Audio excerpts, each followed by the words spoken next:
Welcome to World News on this election day. It is now 6:30 in the West. The polls are closed in 40 states, and we now have enough results to get a sense of how this election day is going. This is the Everyone Speaks with Equal Voice. Do your duty. Cast your ballot and let your voice be heard. We check to see if there are problems at the polls. We have 8 machines, and 3 of which are working right now. And look at how today could influence the race for the White House in 2008. In other news, Al-Qaeda's spy, a major conviction and a first look at the terrorist videotape of what was supposed to be the next 9/11. And state of emergency. Washington state fighting off fast-rising floodwaters causing record damage. From ABC News Election Headquarters, this is World News with Charles Gibson.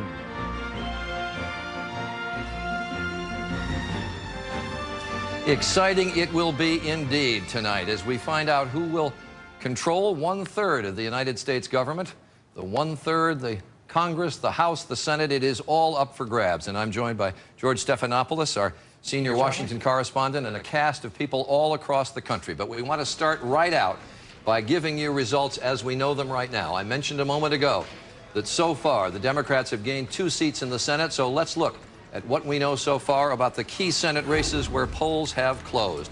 As we say, Democrats need 6 seats to gain control of the Senate. The 2 seats they have picked up so far. Number 1, in the state of Ohio, Sherrod Brown will be the new senator from the state of Ohio, defeating Mike DeWine, who had 2 terms. It is not a good year to be a Republican in the state of Ohio, as we will explain as the night goes on. Sherrod Brown here with a clear lead over Mike DeWine. In the state of Pennsylvania, Bob Casey has been elected over Rick Santorum. The lead very large, just 10% of the precincts reporting, but on the basis of exit polls and key precincts, we can project that Bob Casey will win. Rick Santorum was the number 3 ranking Republican in the Senate leadership, but Democrats set their sights on him from the beginning. Bob Casey, the state treasurer, son of a former popular governor, he has been elected to the Senate from the state of Pennsylvania. Now, a number of seats that the Democrats had to defend in order to get control of the Senate, and they have been able to defend all 3 of the tightly contested seats that they held. In the state of Maryland, we can project that Benjamin Cardin will defeat Michael Steele. This again, though the precincts reporting so far show Steele leading, we can project that Cardin will win this race. He has been in the House of Representatives since 1986. Steele, a very popular and charismatic African-American, running in a very Democratic state. He is the lieutenant governor, and a lot of people thought that he had a good chance to win this race, but Benjamin Cardin will be elected in the state of Maryland. The Democrats will hold that seat. In the state of Michigan, bedeviled by economic problems, Debbie Stabenow is going to win there, we project, over Mike Bouchard, the Republican. Bouchard, the Oakland County sheriff in the Detroit area. Debbie Stabenow had to defend the seat, given the fact that Michigan has a high unemployment rate, but she has been able to do so and will be reelected there. In the state of New Jersey, Bob Menendez, who was appointed to this seat by John Corzine, the governor, has defeated Tom Kean Jr. Kean, the son of the former governor, the son of the man who was the chairman of the 9/11 Commission. Kean, a state senator, ran a good race. A lot of money went in there from the Republican Party, hoping to defeat Menendez, but they have not done so. And George Stephanopoulos, I was interested in a Washington Post headline that said, this is a race of Bush fatigue, hurting Kean, against corruption fatigue, hurting Menendez, who was tied to the Hudson County Democratic Party in New Jersey, where, may we say, there is a rich tradition of corruption. Absolutely, and there were a lot of voters in New Jersey who didn't think that Menendez lived up to the ethical standards, but a third of them still voted for him because they were upset with President Bush. Charlie, this Senate board that you just showed shows something important. No surprises so far tonight. The Democrats holding on to all the seats they were supposed to hold on to, picking up Ohio and Pennsylvania. What we have to pay attention to now is the 3 seats of Virginia, Tennessee, and Missouri. About 3 weeks ago, the Republican Party poured a whole lot of money into those seats, trying to build a firewall to maintain Senate control. If they win 2 out of 3 of those seats, the Republicans will maintain control of the Senate. All right, we are now ready to make another projection in the Senate, and this is a 3rd seat that the Democrats have gained, and that's in the state of Rhode Island. we can now project that Sheldon Whitehouse will defeat Lincoln Chafee. We have only a few votes in so far, but Sheldon Whitehouse, the Democratic challenger, defeating Lincoln Chafee. Chafee, the son of a longtime popular senator, John Chafee, was appointed to the seat after his father died, was elected once.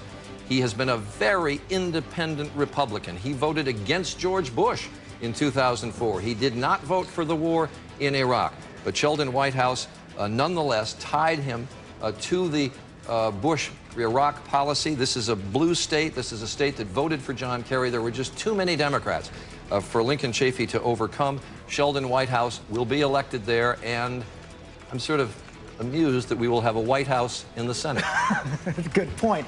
Big disappointment for the Republicans here. They were hoping, even though Lincoln Chafee basically never voted with the president, that they were going to be able to hold on to this seat. As early as this morning, they thought they were ahead. But as you say, that state is just too blue. Only 23% of the voters in the state of Rhode Island support President Bush, his lowest approval ratings in the country.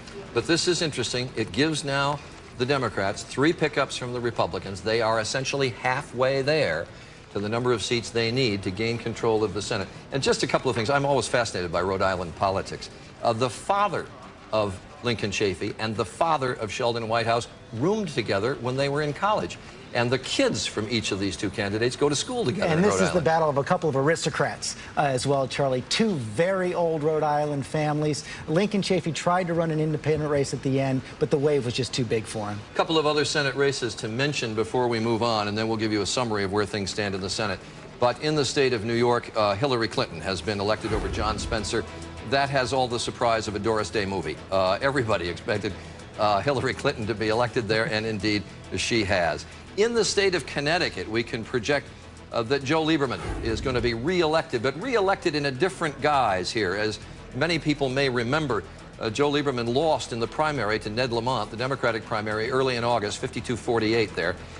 Joe Lieberman then decided to run as an independent, but he will caucus with the Democrats, even though he wins re-election with an awful lot of Republican votes, because the Republican candidate in the race was really a non-factor. So Joe Lieberman, who is probably the strongest, George, Republican supporter, or Democratic rather, supporter of the war in the Senate. No question about it. He wore it as a badge of honor. And in fact, the White House made a decision here. They figured they weren't going to win the state of Connecticut no matter what. So instead of supporting their Republican candidate, Alan Schlesinger, they basically gave their tacit support to Joe Lieberman. He's actually an anomaly tonight. He's basically a pro-war candidate who won.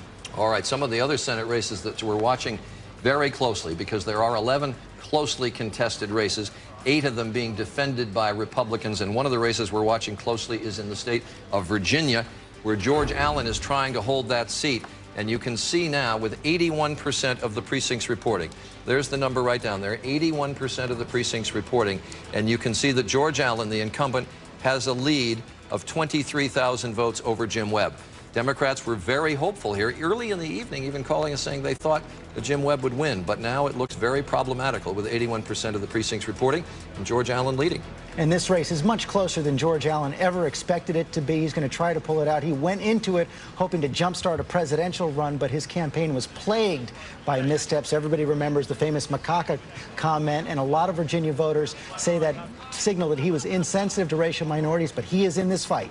A lot of people thought that he could have won that race without ever leaving his house, that his campaign actually cost him votes rather than winning him votes, but we will keep an eye on that one until we get 100% of the vote in, or until we can make a projection.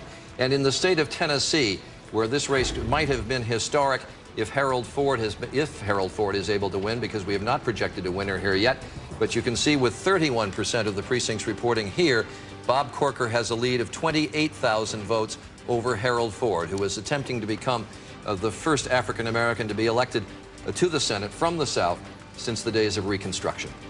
And if George Allen ran one of the worst Senate campaigns, Harold Ford ran one of the best, but Tennessee is a very, very tough state for a Democrat right now, and he's facing an uphill fight. So to sum it up, as we said, the Democrats need to gain 6 seats to get control of the Senate, and they have picked up seats so far in Ohio, Pennsylvania, and Rhode Island. You can see that there in the left-hand blue box. Those are the 3 states where Democrats have picked up Senate seats. And so far, none have gone from the Democratic to the Republican camp. And indeed, as we said, the Democrats really were worried about defending 3 seats in Maryland, in Michigan, and New Jersey, and they have been able to defend all 3. So let me give you a couple of House races as well that we're looking at. I'm going to bring in Cokie Roberts at this point, who has been covering the House of Representatives, I think, since she was 6 years old, since her father was the majority leader of the House of Representatives for many years. So we're going to get to the House. But so far, Cokie, we have 3 gains for the Democrats in the House. The votes coming in much more slowly in the House because we don't use exit polls, key precincts. We wait till the total vote is counted. And that's very difficult because it could go a very long time. But these are important races. One in Kentucky, Ann Northup, who is in a Democratic district but has always pulled it out in the past.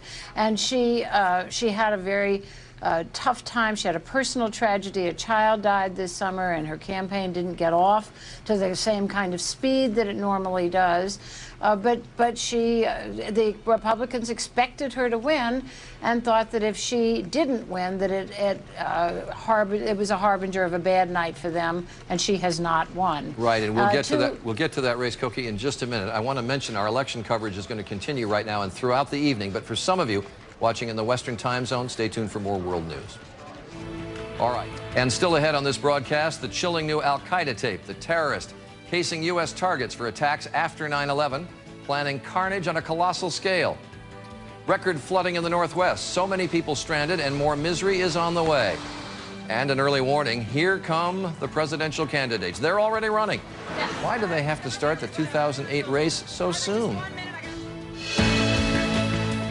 This is World News with Charles Gibson, brought to you by Walmart. I used to think that Veterans Day was a day to get out of school. Then my uncle went to serve overseas. Even though he was gone forever, he came home safe. When he wears his uniform, people smile or shake his hand. I guess when you're a veteran, you're a hero. I know he's mine. We all know someone who has served our country. Today and every day, we say thank you to all our veterans. This pain and itching and burning is ruining my night. I should have used Preparation H Cream relieves burning, itching, plus maximum strength pain relief on contact. Nighttime's the right time, too. For Preparation H, pain relief on contact. Now you see me? Now you don't. Now you see me. Now you don't. What you are seeing is how much farther, wider, and better you'll see with new Silver Star Ultra headlights from Sylvania. Because the next time you see me, I may not be alone. See farther, see wider, see better. New Silver Star Ultra headlights from Sylvania.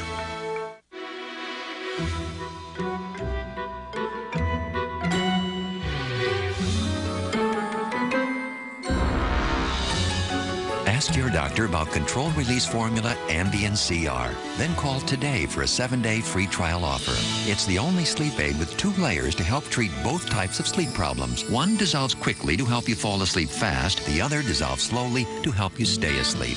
Ambien CR is a treatment option you and your doctor can consider along with lifestyle changes and can be taken for as long as your doctor recommends. Until you know how Ambien CR will affect you, you shouldn't drive or operate machinery. Be sure you're able to devote 7 to 8 hours to sleep before being active again. Side effects may include next-day drowsiness, dizziness, and headache. It's non-narcotic. However, like most sleep medicines, it has some risk of dependency. Don't take it with alcohol. A good night's sleep shouldn't be an on-off thing, so call today for your 7-day free trial offer of the latest Ambien, Ambien CR. And don't forget the CR. Science suggests vitamin D is a key to calcium absorption, which helps keep bones strong. New improved Caltrate has more vitamin D. Keep your bones strong to keep your body strong. New Caltrate, the key to strong bones.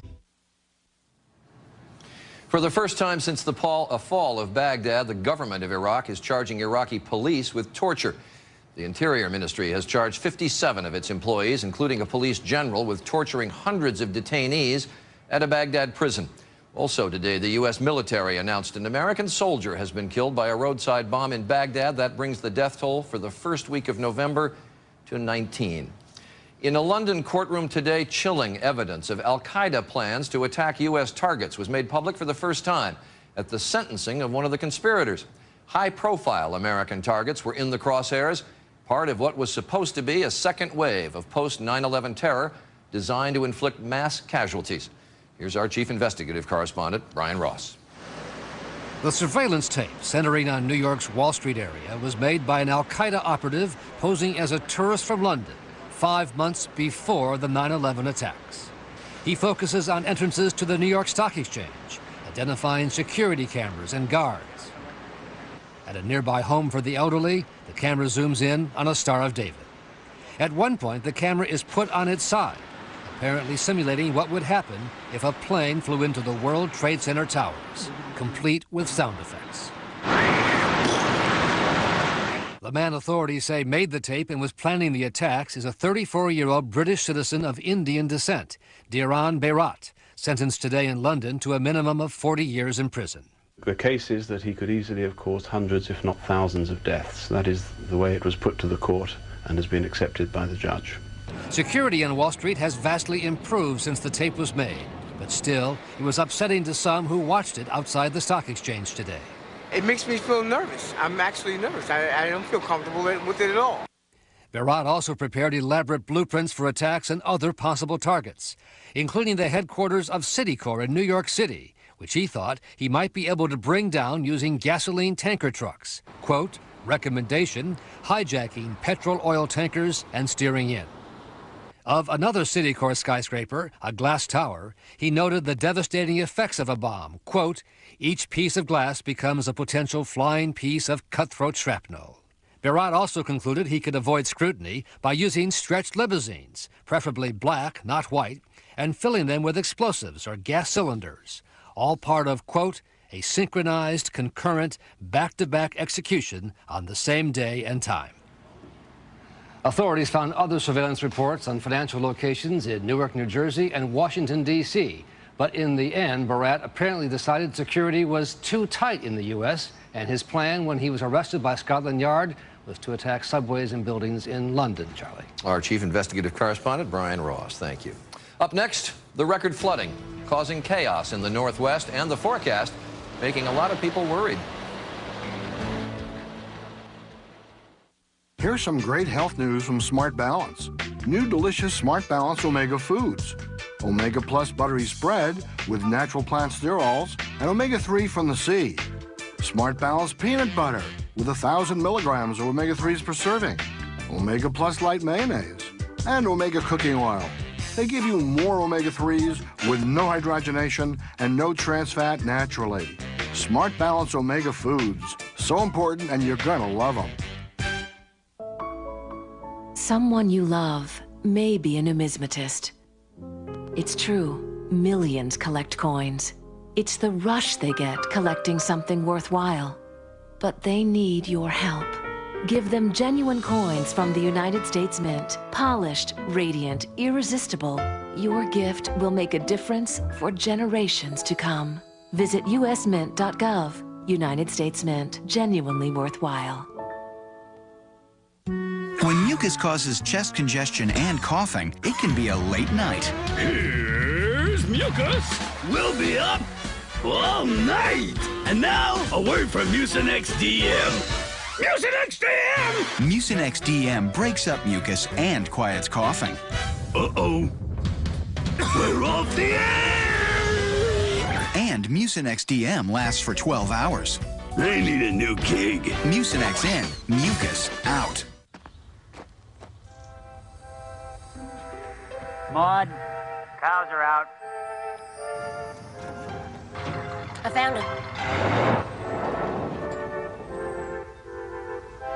Things are easier to find when they're stuck together. Gladware interlocking lids lock together so you always know where they are. For lids that are easy to find, get Gladware interlocking lids. And for more food storage needs, get Glad food bags. I couldn't quite believe it. One little pill a day helped my heartburn go away. The problem was it came back. It broke through, especially at night. Then I found this, Mylanta Ultimate Strength. It's something new for heartburn, even the kind that breaks through. My Lanta's really fast, and my doctor said I could take it even though I'm on a daily medicine. When heartburn breaks through, try new Mylanta Ultimate Strength. Look for our coupon in this Sunday's paper. Vote 2006. Red, blue, Republican, Democrat. Stay the course, get the troops out, gas prices, taxes, healthcare, values. What will tonight's results mean for you? Tomorrow, for answers, turn to the best political team in America on World News with Charles Gibson. An investigation is underway into a runway accident at Chicago's O'Hare Airport today, the fourth runway incident in the past week and a half. The wing of one United Airlines jet clipped the tail of another United plane as both taxied for takeoff. The National Transportation Safety Board is already looking into 3 other recent runway incidents. The National Guard has been called out in the Pacific Northwest tonight to help deal with record flooding caused by days of heavy rain. The hardest hit areas of Washington State and Oregon have been pounded by 10 inches of rain, triggering mudslides, closing roads, and forcing evacuations, and it's not over yet. ABC's Neil Karlinski is in Snohomish, Washington. The rain started 4 days ago and hasn't stopped. A solid, steady downpour, the likes of which even people in this rain-prone part of the world have never seen. I'm very surprised. I was here yesterday and it was coming up very rapidly. I didn't expect that at all. Cities and towns from Washington to Oregon have been drenched as more than a half dozen rivers smash old flood records and continue to rise. Dozens of cars and homes were left deep underwater. Emergency crews are out in force rescuing those left stranded, including a family of 4 lifted from their car by helicopter. Michael Oswalt and his family left their home and moved into a shelter. I got my wife and 4 kids, so I decided better go. Seems safer, and now they're telling us it's under 4 feet of water. Entire towns and neighborhoods are cut off, and it's no longer just the floodwaters, but all the debris, tables, pieces of trees, even cars that are now floating down these rivers. Forecasters say the storm is the result of what's called the Pineapple Express, a pattern of warm, wet air blowing in from Hawaii. It's carried with it more than 7.5 inches of rain to the Seattle area already. That's nearly 2 inches more than the normal monthly total this time of year, and more is on the way. They get a temporary break for the next couple of days, but a large and wet storm system comes into the northwest again late Thursday night and Friday. With the threat of mudslides and more rain on the horizon, the rain-soaked Pacific Northwest isn't out of the woods yet. Neil Karlinski, ABC News, Snohomish, Washington. And when we come back, on your mark, get set, 2008. In many ways, the race is already on.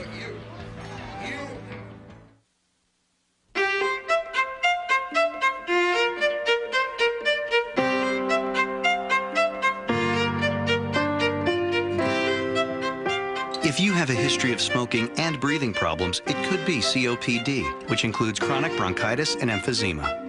Discover Spiriva, the only once-daily inhaled maintenance prescription treatment for COPD. Spiriva keeps airways open to help you breathe better for a full 24 hours. And it's not a steroid. Spiriva does not replace fast-acting inhalers for sudden symptoms. Tell your doctor about your medicines, including eye drops and illnesses like glaucoma, urinary and prostate problems. These may worsen with Spiriva. The most common side effect is dry mouth. Others include constipation and problems passing urine. If you have vision changes or eye pain, your breathing suddenly worsens, you get hives or your throat or tongue swells, stop taking Spiriva and contact your doctor. Spiriva is one of many treatment options to consider with your doctor. So make a habit of breathing better with Spiriva. The Hyundai Azera. With 8 airbags, electronic stability control, and a 263 horsepower V6 all-standard, plus more interior space than a BMW 760i.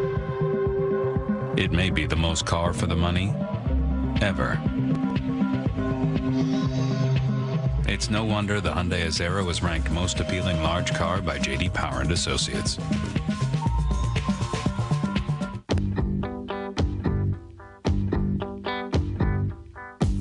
Now Promise Buttery Spread helps maintain a healthy heart when eaten instead of butter or margarine. And now it's rich with heart health essentials like omega-3, and it's less in saturated fat. Plus, there's no trans fat and lots of creamy, buttery taste. In fact, it's our healthiest and tastiest buttery spread yet. No wonder hearts are beating louder. Promise Buttery Spread, taking your health to heart.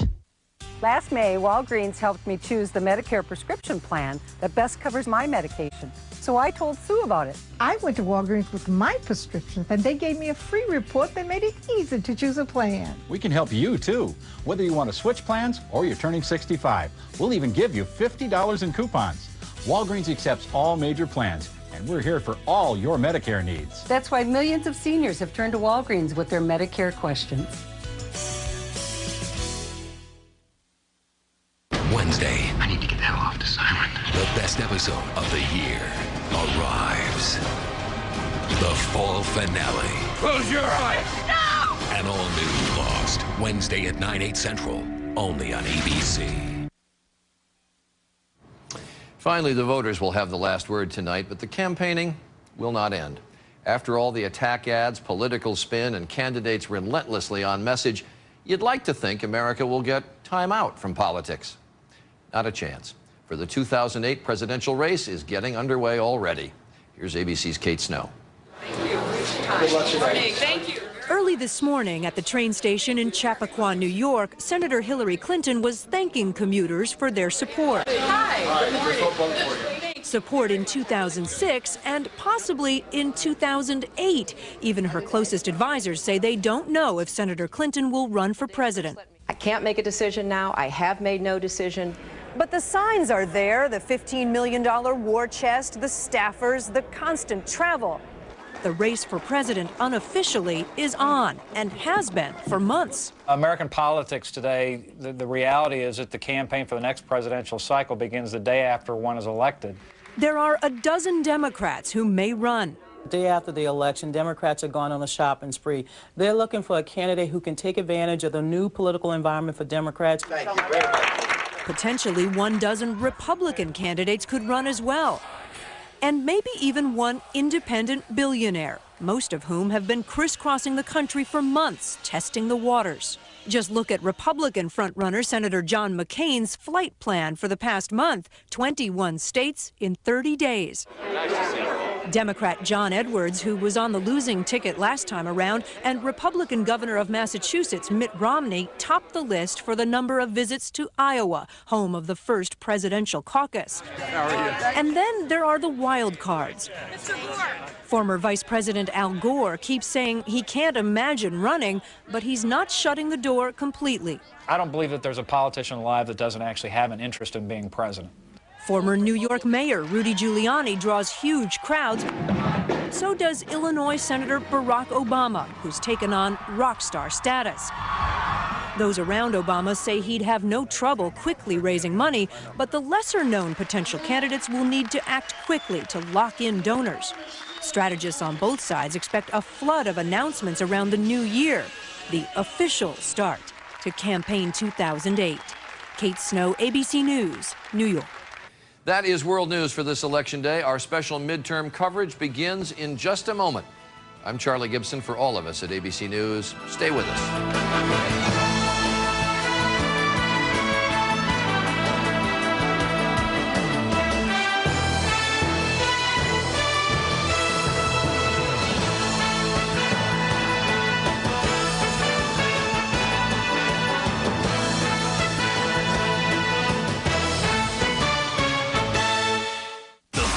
Three are set.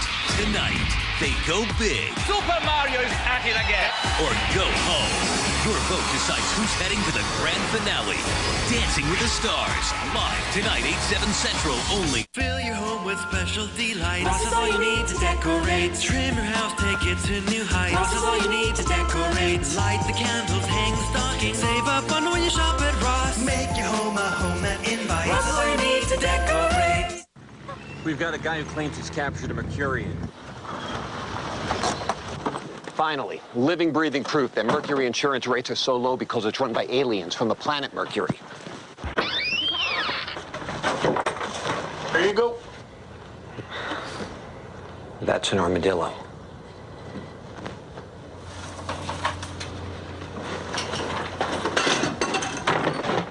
Call 888-4MERCURY or visit mercurytheory.com. Don't be left behind. Watch Lost Wednesday nights here on ABC 7 and start your own adventure today. See your local Chevy dealer and check out the all-new 2007 Chevy Tahoe. And if you are just joining us, I welcome you to coverage of Election Night 2006. Quite a number of races going on that we have to report on for the Senate, for the House, control there, and 36 governorships as well to be decided tonight. The numbers, again, to keep in mind. To take control of the Senate, the Democrats would have to pick up 6 switches. They would have to win 6 seats from the Republicans. And to gain control of the House, the Democrats need to pick up 15 seats from the Republicans. And this is the tote board that we're going to be using all through the night. And so far, we can project that the Democrats are going to gain 3 Senate seats from the Republicans. That's so far. And so far, they have gained 3 seats from the Republicans in the House. But as we have said, there are many more votes to be counted on Vote 2006. This is an ABC News special. Today, all across America, the people spoke. On Iraq, the war on terror, healthcare, the economy, values. In this close election, with control of the House and Senate in question, who will be making the decisions? And what will tonight really mean for the race for the White House? From ABC News, Vote 2006. Now reporting from ABC News election headquarters in New York, Charles Gibson. And we do welcome you, and we want to bring you right up to date on where things stand right now in the United States Senate. 33 seats at stake tonight, but 20 of them we basically knew who was going to win those races because they were really not heavily contested by one party or the other. But there were 11 seats that were critical to who would gain control of the Senate. 8 of them being defended by Republicans, 3 of them being defended by Democrats. All right, as we have said, in order to gain control of the Senate, Democrats must get 6 switches from the Republicans. One that they have gotten so far tonight, because we can project it in the state of Rhode Island, Lincoln Chafee, the incumbent, has been defeated by Sheldon Whitehouse. Whitehouse, a former state attorney general, Chafee, the man who succeeded his father. His father, John Chafee, a very popular senator, died. Chafee won a term, but has not been reelected in this year. Chafee, a very independent Republican, but it wasn't enough. And you have a fascinating statistic about this race. Stunning, Charlie. We looked at the exit polls in the state of Ohio, and we asked the voters, in the state of Rhode Island, excuse me, we asked the voters, do you approve of the job that Senator Chafee was doing? 62% said yes. Yet they voted him out of office. This is all about President Bush in the war. Rhode Island is the most anti-Bush state in the country. He has only a 23% approval rating there. They are very much against the war. This is a very blue, very Democratic state. So they approved of Chafee, but they don't approve of the president. And in this very Democratic state, they have voted Chafee out of office. Even though Lincoln Chafee in 2004 didn't even vote for the president. Didn't vote for the president and did not vote for the war in Iraq. All right. Ohio next. Sherrod Brown there has defeated Mike DeWine, the incumbent senator. DeWine had 2 terms in the Senate, but we're going to be saying this all night long. To be a Republican in Ohio is to be in trouble. And Sherrod Brown tied Mike DeWine very much to the president, to the war on Iraq. It was a referendum on being a Republican in Ohio, and Sherrod Brown has won that seat. That's the second switch. In Pennsylvania, Bob Casey, the state treasurer, has defeated Rick Santorum. Santorum high in the leadership of the Republicans in the Senate. But as I said earlier, the Democrats in Pennsylvania set their sights, indeed national Democrats set their sights on Santorum very early in this election year and have been able to defeat him. Now, Virginia is a critical Senate race where the Democrats feel they have to win if they are going to gain control of the Senate. And there you see we've got 86% of the precincts reporting in the state of Virginia, and George Allen, the incumbent, has a lead of about, about 25,000 votes over Jim Webb. And that will be a deep disappointment to the Democrats if they lose that one, because they had counted on picking up Virginia. They absolutely had, and they need to pick up Virginia. The Republicans have built a defense in the South, in Virginia, in Tennessee, and Missouri. They've poured a lot of money in there. They know that if they hold 2 out of 3 of those states, then they're going to control the Senate. And so far they're ahead in Virginia, and so far they are also ahead in the state of Tennessee. This is where Bob Corker, the former Chattanooga mayor, was running against Harold Ford Jr., member of the Congress, a man who wanted to be the first African-American to be elected to the Senate in the South since Reconstruction. We have half the precincts now reporting in the state of Tennessee, and a significant lead, 42 plus 17, that's 59,000 vote lead for Corker over Harold Ford. And Missouri is the next one. And this is a race that we think is going to be tight right down to the end. Jim Talent is the incumbent Republican who won a special election over Jean Carnahan in 2002. Claire McCaskill is the state auditor who has run statewide before, so she has good name recognition. There were tough ads in this campaign. This one, you'll remember, is the race where Michael J. Fox did a stem cell ad in favor of Claire McCaskill. The Democrats are counting on this if they're going to get control of the Senate.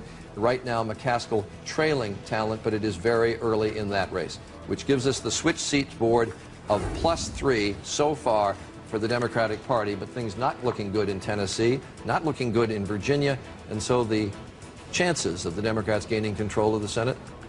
Not impossible, but let's take a look at your tote board and give an idea of what it will take for the Democrats to do it. I want to spend some time on this board, if you can look at this, because these are the races. I mentioned there are 11 tightly contested races that we've been looking at. 8 on the left being defended by Republicans, and 3 on the right being defended by Democrats. We haven't mentioned those races, but in Maryland we can project that Ben Cardin will win. In Michigan we can project that Debbie Stabenow will win. In New Jersey we can predict that Bob Menendez will win. So the Democrats have been able to defend, I don't have the telestrator on here, the Democrats have been able to defend all 3 seats that they had to hold.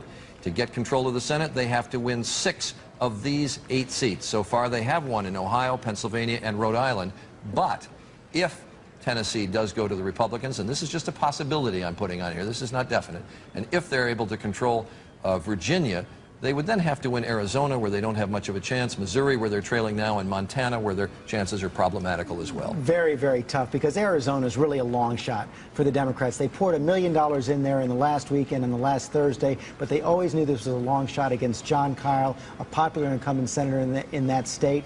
It could be a close race, but it's not one the Democrats are counting on at all. Anyway, I hope this board is understandable to folks, and as I say, so far, as we're watching these 8 seats that Republicans are defending, so far the Democrats have picked up 3, but those may be actually the easiest 3 for them to pick up. All right, we're going to go to the House now, and as we've mentioned, 15 seats the Republicans need to, or the Democrats need to pick up from the Republicans, and we can give you some of the key House races so far and how those have gone. In Indiana's 9th district, this is a 3rd-time rematch between Barron Hill and Mike Sodrell. Sodrell won the last one, although Hill had won the one before that. Anyway, they go back at it a 3rd time, and we can project that Barron Hill will win this seat in Indiana. There were 3 seats being contested closely in the state of Indiana.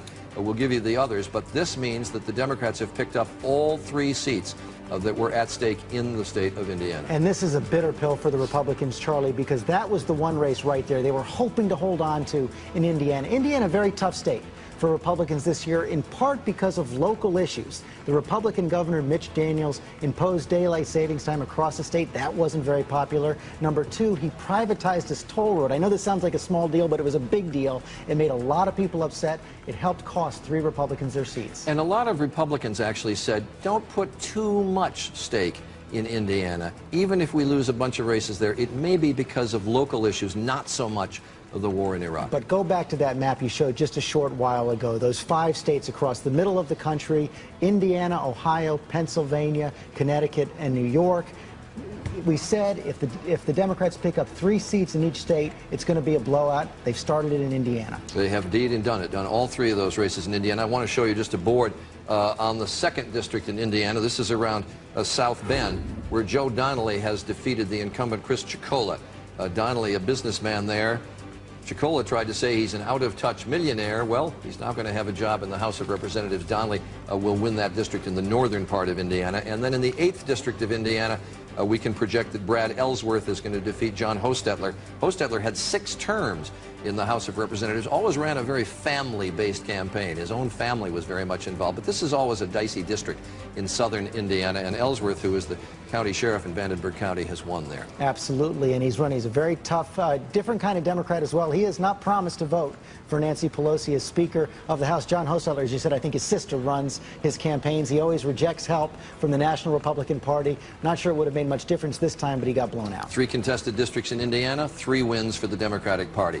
Now, George has been talking through the night about the 3rd district of Kentucky, and this is one we want to put up next, where Ann Northrup was the incumbent Republican running against John Yarmouth. Yarmouth tied her again to George Bush. She tried to establish her independence by saying Don Rumsfeld ought to resign as Secretary of Defense, and you said that the Republicans were telling you if Ann Northrop went down, it was going to be a tough night. Absolutely. I had breakfast with the chairman of the Republican Congressional Campaign Committee in early September. He said this was the one race he was going to watch early in the evening, and if Ann Northrop lost, he believed the Republicans were going to lose the House. All right, we're going to look at the 15th District of Ohio. This is a district where Deborah Price has been in office for 7 terms in the House of Representatives and is number 4 in the House leadership. She's always gotten, in all of her races, 60% or better when she has run for office. Mary Jo Kilroy, a Franklin County commissioner, is running against her. And this race really could be a litmus of how things are going to go. It really is. This is pivotal. I think so far Deborah Price is doing a little bit better than even some of her colleagues expected. As you said, she's the 4th leading Republican in the House of Representatives. She was facing that Ohio tide, but so far she's hanging in there. This will be a real morale boost for the Republicans if she holds on. All right, we're going to go to the 13th district in Florida. This is an open district in Florida. Catherine Harris retired from this district to run for the Senate. And Vern Buchanan, who was an auto dealer there and who put a lot of money into his own campaign, $5 million by some estimates, running against Christine Jennings, who's a businesswoman there and had Emily's List support. Cokie Roberts was talking earlier about the women's vote in this, and this was considered to be a critical race for the women's vote. So far, Vern Buchanan leading, but this is a race basically, given the demographics of that district, that the Republicans ought to win easily. It shouldn't be close. Sarasota is a very, very Republican city. On the other hand, Democrats did believe up until last week or so that they had a very good chance at this race. This will be a disappointment to them if they don't take it. I want to look at the 16th district of Florida as well, and that one a lot of attention has been paid to because that was the district represented by Mark Foley, and Foley was considered to be a shoo-in for re-election. But he had to resign after the House Page scandal erupted, and the party, the Republican Party of Florida, put forth Joe Negrin as the candidate there. But it was Foley's name on the ballot. So if you wanted the Republican Negrin to win, you still had to sort of bite your lip and vote for Foley. And you have to give a lot of credit to Joe Negrin that this race is even close right now. The day the Mark Foley scandal broke, the day he resigned, the majority leader of the House, John Boehner, conceded it. He threw it away. He didn't think the Republicans had a chance. Joe Negrin has had a great slogan for the last 4 weeks. He said, punch Foley. That way you could get your anger out at Foley and vote for Joe Negrin. Anyway, that stands right now 49 to 48%. Not enough information yet to call that race. We talked about scandal affecting a lot of races, particularly that one in Florida. I want to look at the 10th District of Pennsylvania, where this is a district solidly Republican in the northeast corner of the state. And you would think that Don Sherwood, he's got 4 terms in the House, you would think he'd be easy for re-election, but Don Sherwood ran into some problems and had to admit to his district that indeed he had an extramarital affair. He also was accused of, what was he accused of? Beating up the mistress, I think guess. strangler, and trying to strangle her, Charlie. It was not a good race for Don Sherwood. President Bush went there at the end. He stood by Don Sherwood. Don Sherwood did an ad where basically he apologized to his whole district for it. Doesn't look like it was enough. Apologized to his wife, settled a lawsuit brought against him by the former mistress. Don Sherwood in a lot of trouble because of that, and Chris Carney there, as we showed you, is leading in that district. So the switch seats in the House so far. We have the Republicans picking up 4 seats in the House so far tonight, the 3 in Indiana, the race in Kentucky, and I should mention that the House races will be more, what did I say? You said it's Democrats. I'm sorry, Democrats have picked up 4 seats from the Republicans, and I should mention that the election results and the totals will be coming in more slowly in the House because we're waiting for the raw vote totals. There are no exit polls in the House seats. There's really no way to project those races as easily until we get the raw vote totals. So those races will be coming more slowly, coming in more slowly. So let's go to Donna Brazil and George Will, and if I can call in Mark Halperin in just a moment, we'll talk to him as well. George, you say this is normal. This kind of thing happens in a second-term presidency in the off-year election that they typically lose. But this is much a referendum, is it not, on the war? Oh, absolutely. When you showed an earlier graphic that showed disapproval of George Bush and disapproval of the Iraq War, I think they were 1 percentage point apart. So this is a referendum. It means that the Democrats succeeded in their plan, which was to turn this not into a choice locally between one candidate and another, but rather a referendum on the war on the national issue. An irony, however, is this. we could be seeing the creation of a more conservative House of Representatives than the one that we just had. George Stephanopoulos mentioned a moment ago you're watching liberal, moderate Republicans in the North in jeopardy, yet the Republicans gaining perhaps seats in the South. That means that the Republican Party is losing its more liberal members and therefore becoming more conservative. The Democratic Party is gaining tonight because it has now begun to run more conservative opponents, candidates, such as the one who just beat Mr. Hostetler, a gun-toting sheriff in southern Indiana. The governor of Ohio, the governor-elect Mr. Strickland, is a pro-gun candidate, pro-Second Amendment rights. So the Democratic caucus is probably getting a bit more conservative. The Republican caucus getting a bit more conservative. Yeah, I said earlier on World News tonight that you have a bunch of Democrats running who would be very comfortable, Donna Brazil, in Republican suits. Well, I don't know about that. Let me tell you why. They ran really traditional bread and butter campaigns, talking about raising the minimum wage, lowering prescription drug prices, alternative energy. These are issues that are really strong with Democratic voters as well as independents. They may be moderate Democrats, but they're being elected by progressives, they're being elected by liberals, and of course, independents. So which Mark Halperin? You come on in here for just a moment. Our political director, Mark Halperin from ABC News. So which is it? What kind of a Democratic caucus will there be, whether they're in the majority or the minority? Let's see at the end of the day, Charlie, when all the Democratic winners are named. I think there are going to be some who are more liberal. And I think part of the magic of Democrats, part of the good strategy they had, if they pull off a lot of these wins, is in conservative places, they recruited conservative candidates. In some places, they recruited liberals. And in some places, we may see liberals win on this anti-war sentiment who Democrats didn't really think had much of a hope of winning. The Republicans have always tried to make liberal a dirty word in this country, and liberals have tried to make conservative a dirty word. But has it worn off, that liberal label? No, it hasn't. You didn't see too many Democrats saying they're liberal. What a lot of Democrats were able to say is we're anti-war. And so far, in the races we've seen decided, anti-war is as good a slogan as any for this election. All right, Mike Halperin, thanks very much.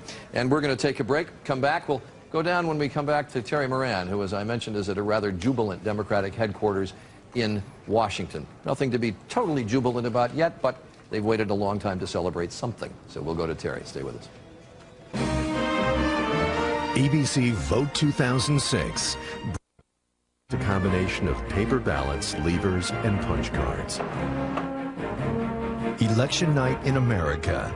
Live coverage of ABC Vote 2006 continues. Here again, Charles Gibson. Don't want to ignore the governor's races to be decided today. There are 36 gubernatorial seats to be decided today. 22 now in Republican hands and 14 in Democratic hands. And so far tonight, we have had 4 switches, and I will run them down very quickly.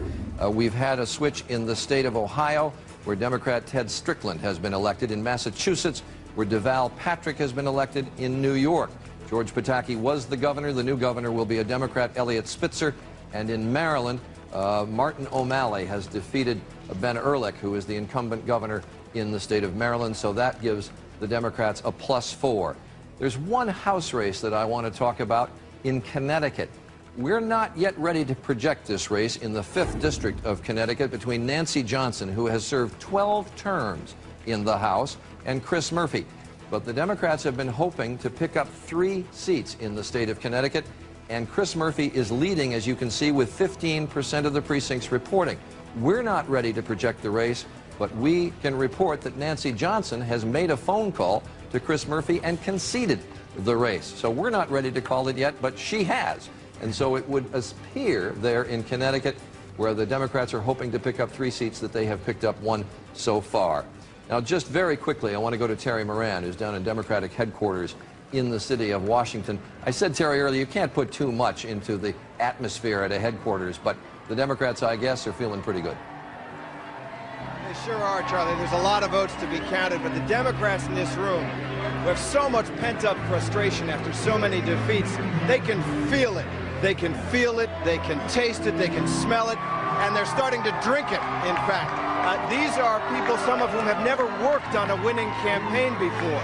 And while, as I say, there's a long way to go in this night, they feel this night is going to be different. A sign of that, the House Minority Leader still, Nancy Pelosi, who stands to become Speaker if the Democrats take over, has already made an appearance here tonight. She came out here, the crowd went nuts. It's a clear sign that the Democrats are feeling very confident indeed. And they're going nuts again right behind you, Terry. I've covered a lot of campaigns. There's nothing better than a winning campaign headquarters. And boy, is there nothing worse than when you're at the headquarters of a candidate who's lost. We'll be back. This is an ABC News special. Today, all across America, the people spoke on Iraq, the war on terror, healthcare, the economy, values. In this close election, with control of the House and Senate in question, who will be making the decisions? And what will tonight really mean for the race for the White House? From ABC News, Vote 2006. Now reporting from ABC News election headquarters in New York, Charles Gibson. And we welcome you back just to bring you up to date on where things stand right now. As we've said all night, the Republicans are defending a lot of Senate seats. The Democrats need to pick up 6 if they're going to gain control of the Senate. So far, they have picked up 3. We'll review those in just a moment. There it is. The Democrats would need to pick up 6 switched seats from the Republicans. They have gotten 3 so far. Let's take a look at which 3 they are. Number 1, in the state of Ohio, Mike DeWine has gone down to defeat to Sherrod Brown. Number 2, Pennsylvania, Bob Casey has defeated Rick Santorum with a major win here, 60 to 40%. And you can see we have 45% of the precincts reporting there in Pennsylvania. And in Rhode Island, Sheldon Whitehouse, I like to say there's going to be a White House in the Senate now, has defeated Lincoln Chafee. And Chafee, a major approval rating from people in the state of Rhode Island. What was it, 62%? 62% approved of the job he was doing. They still voted him out. They still voted him out because the Iraq War and President Bush unpopular in Rhode Island, and Rhode Island is a very Democratic state. So those are the 3 switches so far, Ohio, Pennsylvania, and Rhode Island, that have gone from the Republican to the Democratic Party.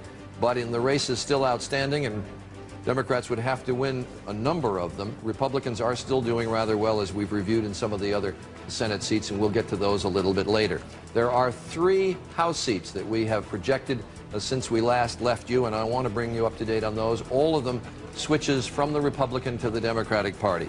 In the 5th District of Connecticut, and again, the Democrats would need to pick up 15 seats to gain control of the House. Nancy Johnson trailing Chris Murphy in the 5th District of Connecticut. Nancy Johnson's had 12 terms in the House, 24 years. Democrats have always thought or tried to beat her. They've never been able to do so. They have. Chris Murphy only 33 years old, but he made Iraq an issue, and he has defeated Nancy Johnson tonight. She has called to concede that race. In the 18th District of Ohio, this is what we call one of the scandal districts, where Bob Ney had to resign, did so just last week. Joy Padgett was his hand-picked candidate to run in his place. Zach Space, a Democratic attorney in the district, was able to win that race in the 18th District of Ohio. And in New Hampshire, in the 2nd District, we can project now that Paul Hodes has defeated Charlie Bass.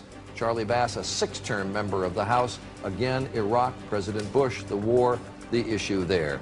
Cokie Roberts, they are now halfway there, or a little less than half, the 7 of the 15 they need.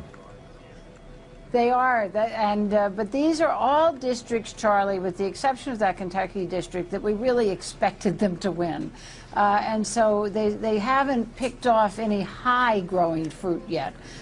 These are districts in many cases where John Kerry won in 2004, or for instance in Deborah Price's district in Ohio, 50-50. Same with Nancy Johnson's district in Connecticut. And by the way, Charlie, those are 2 very senior women to be losing in the House. They were very prominent in the House and in their party on a lot of women's issues. So that'll be interesting to see what that loss will mean. So basically, you're saying that the Democrats so far are picking off the low-hanging fruit. That is what I'm saying. Yeah. That they're picking off the seats that John Kerry carried, or that we expected them to pick off for reasons of scandal or personal problems of the incumbent.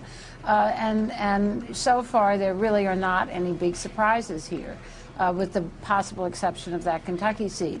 But the other thing is that we have talked a lot about these individual races, Ohio having its problems, Indiana having its problems. But what has struck me in these exit polls is that 62% of the people said that they were voting for the House of Representatives on national issues, not local issues.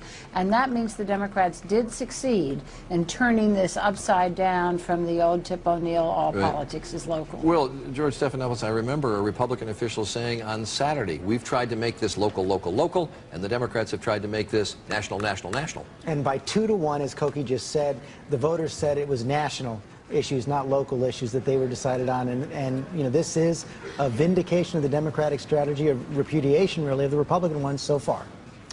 Martha Raddatz, I want to turn to you. Martha Raddatz, who covers the White House for ABC News. And Martha, I'm curious, if we know, is the president watching these election results come in, or is somebody just coming in and informing him? And what do you have a sense about as far as the mood of the White House is concerned? Well, I've been in communication with someone who has been with the president tonight, and he said indeed the president is watching the returns come in. He's also hearing from various campaigns. I sense that it is a very downbeat mood there. They will not talk about that publicly at all, but they are realistic. They are watching this, Charlie, and think about it. The bad news that the Republicans are getting tonight points straight to the president. This president has defined himself by national security and his Iraq policy. He's been trying to sell his so-called strategy for victory in Iraq for the last year. He has made so many speeches about Iraq. He has tried to tie in Iraq with the global war on terrorism. It hasn't worked. All right, Martha Raddatz at the White House. We mentioned a little bit earlier in the evening, it's a simple one to project. Hillary Clinton has been a re-elected senator from the state of New York. You can see right now that she's giving a victory speech to her followers. We'll just dip into it for a couple of seconds. I just think democracy is great, and it's wonderful to be here with all of you. I want to thank you. I want to thank you, New York, for standing with me, and I want to thank you for standing up for change. And you know, the message couldn't be clearer that it is time for a new course. Beyond all the partisan, ideological division, back to the vital, dynamic center to begin to solve the problems of New Yorkers and Americans. I've had the honor in the last 6 years to listen to you and work with you, and I thank you from the bottom of my heart for sending me back to the Senate to work for the public interest. Hillary Clinton with a big victory tonight, and her husband standing right behind her. Not surprised to see him on the stage, but Hillary Clinton declaring victory and thanking her supporters here in New York. Defeating John Spencer, who ran, well, I guess an undistinguished campaign would be the least you could say, but this one was never in doubt. He never had a chance. He didn't get much help from the National Republican Party. And of course, Charlie, all the speculation now for Hillary Clinton is going to be about 2008. She was very careful, just like George W. Bush was in his final campaign for governor of Texas, not to promise to serve out her full 6-year term. Okay, we mentioned that there are 3 switches from the Republicans to the Democratic side in the Senate so far tonight. There are a couple of close races that we're keeping an eye on. And I want to go to those if I can get the boards up. Number 1 in the state of Virginia, where George Allen, and this one we've been watching closely all night long because it has been nip and tuck. George Allen, the incumbent, running against Jim Webb, the Democrat. Webb, a former Republican who was the Secretary of the Navy in the Reagan administration. And you can see there with now 93% of the precincts reporting, 93%. The lead is only 30,000 votes, Allen over Webb. But if George Allen does hold that lead, it would be almost impossible for the Democrats to gain control of the Senate. That's exactly right, Charlie. And Republicans are especially hopeful about this race right now because they say all the votes from Northern Virginia, the Democratic part of the state, are in. And then in the state of Tennessee, where Harold Ford ran such an energetic campaign against Bob Corker, the mayor of Tennessee, but we've now got 68% of the precincts reporting there, and Corker has a rather comfortable lead over Ford. We're not yet ready to project that race, but it would appear that Corker is going to defeat Ford. This is an open seat. Bill Frist, the majority leader in the Senate, stepping down there in Tennessee, and it would appear that the Republicans are going to hold that, although, as I say, too early to project that. But if they hold on to Tennessee, if they hold on to Virginia, all but impossible for the Democrats to get control of the Senate. So the Democratic efforts to win control of the House have been engineered, captained by Rahm Emanuel, a congressman from the state of Illinois, and he's joining us at the moment. Rahm, can you hear me? Charlie Gibson in New York. Yes. Hey, Charlie. How are you? So we've got, at the moment, 7 switches from the Republican to the Democratic side. Cokie Roberts said, well, so far you've picked off the low-hanging fruit, with the possible exception of the Northrop-Yarmouth race in Kentucky. But so far, these are races you anticipated winning. How do you feel overall the night looks? Well, first I would add to that Barron Hill. That was a hotly contested race between both parties, and so I would add a second one. Look, here's how I think. We're halfway around, and we haven't gotten west of the Mississippi. So, well, and we're waiting for an awful lot of races yet. We have a couple from Connecticut you can win. The New York races we don't know. The Pennsylvania, except for the Sherwood race, we don't know. Well, I know, and then you haven't got any of the 3 in Philadelphia, the 1 in western Pennsylvania, the Altmaier Hart race. Right. You haven't had Florida. So you've gotten 7, and you've had, I would just say of the 7, 2 of them are what I would call the low-hanging fruit. Chris Murphy and Nancy Johnson was right down to the wire. What's significant there is Nancy Johnson was the author of the prescription drug bill that the president touted. And we made a big issue in this campaign, as you know, about direct negotiations for lower prescription drug prices. We ran ads out in that district, and we won in that area. And so that is a very significant thing as part of the Democratic agenda, which is besides minimum wage, we are going to have direct negotiations for lower prescription drug prices. There will be a vote, and we will get that done because people are unhappy with the subsidies for the pharmaceutical industries and the HMO industry. Rahm, I'm sorry, go ahead. No, well, look, I think we're at 7. We're halfway around. We have a lot to go. You look at the trends here. We're winning in Indiana, 3 seats in Indiana, a state that George Bush won with over 60% of the vote. We won 1 in Ohio. We won 1 in Pennsylvania in a Republican district that George Bush got 64% in. We won 1 in Connecticut, 1 in New Hampshire, 1 in Kentucky. I don't want to take issue with you, but you're down in a race in Georgia. There's another race in Georgia that's very, very close. So the number could be 17 that you have to get. But overall, as you look at the numbers, because we don't have results, many of them yet in Ohio, we don't have many results, as you mentioned, in suburban Philadelphia, in the New York races where you have high hopes. As you look overall at the numbers, can you say right now you are very confident that the Democrats are going to control the House? I can say this. I'd rather be us. I feel good, actually, to the Georgia races. I feel very good about one of them, and I think it's going to be a long night in one of them. But I feel very good about where we stand today, given that we already got 2 races we didn't expect, 3 races we didn't expect, and we have yet to go to the Arizona races, the Colorado races, the Iowa races, where we are, I'm feeling very good, and also upstate New York. But wouldn't it be fair to say, talking about this east of the Mississippi, west of the Mississippi, that you've got to be at least plus 12, plus 13 by the time you get across the Mississippi in order to get there? Well, we have stuff in Ohio that has yet to come in. Look, we're going to. My sense is by the time we get to the Mississippi River, we will be in that territory. All right, George. Well, I think Rahm is being very cautious right now, but what's going to be interesting to see is the rest of those seats in the state of Ohio. So far, the Democrats have only picked up 1. They were hoping for 2 or 3 there. Yeah. All right, Rahm Emanuel, it's going to be an interesting night. It'll be interesting to talk to you later on tonight or even tomorrow. Right. You've had a long, long year, and I suspect there's some relief when you get to this night.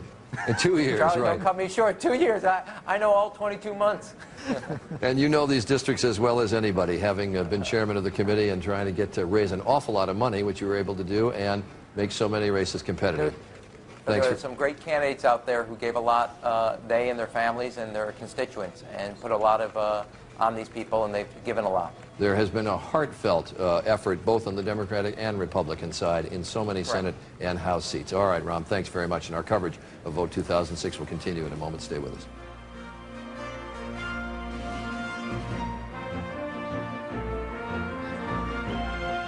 Across America, people have cast their votes. ABC Vote 2006. We'll return in a moment.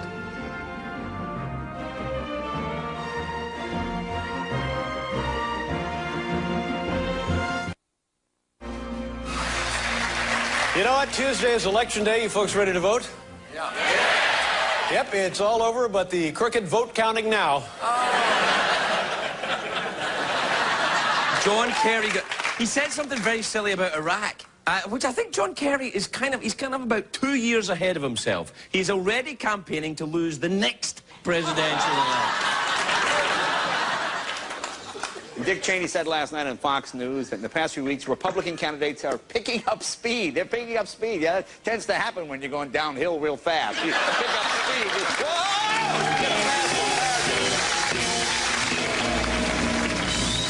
speed. Election night in America.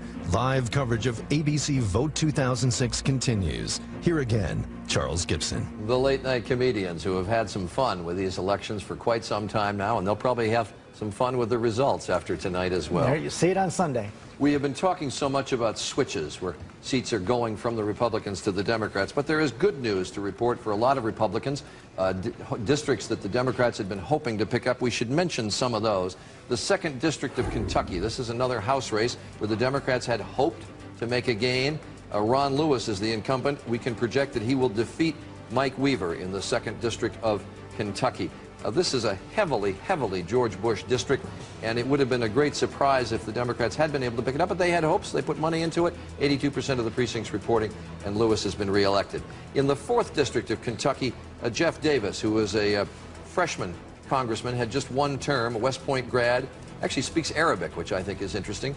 Jeff Davis has been reelected, defeated Ken Lucas. He beat Davis 4 years ago and then retired, but Davis this time has beaten Ken Lucas. This again is Jeff Davis is an interesting candidate because it was 2 years ago that he defeated, when he got to the House for his first term, he defeated a fellow by the name of Nick Clooney. Nick Clooney, and you know who that is? Nick Clooney is the father of. You got it. Father of George. And you're right about Kentucky. The Democrats had poured money into all 3 seats in Kentucky. We're only able to pick up 1. Right. And in the 2nd District of Virginia, another freshman Republican representing that district, Thelma Drake, Phil Kellum. The Democrats had hoped to defeat her with Kellum. He kept calling Iraq a mess. She was a strong supporter of the war, but this is a very military district. It's down in the Norfolk and Virginia Beach area. There is so much defense contracting down there and defense bases, etc. And we can project with 98% of the precincts reporting, she has defeated Kellum in the 2nd District of Virginia. All 3 of those are holds for the Republicans. Now, I mentioned when we were talking to Rahm Emanuel that Republicans were actually doing fairly well against Democrats in a couple of districts in Georgia. These are districts that the Republicans hope to win from the Democrats. And there in the 8th District of Georgia, Jim Marshall is ahead now of Mac Collins of 51 to 49. That was 63% of the precincts to report.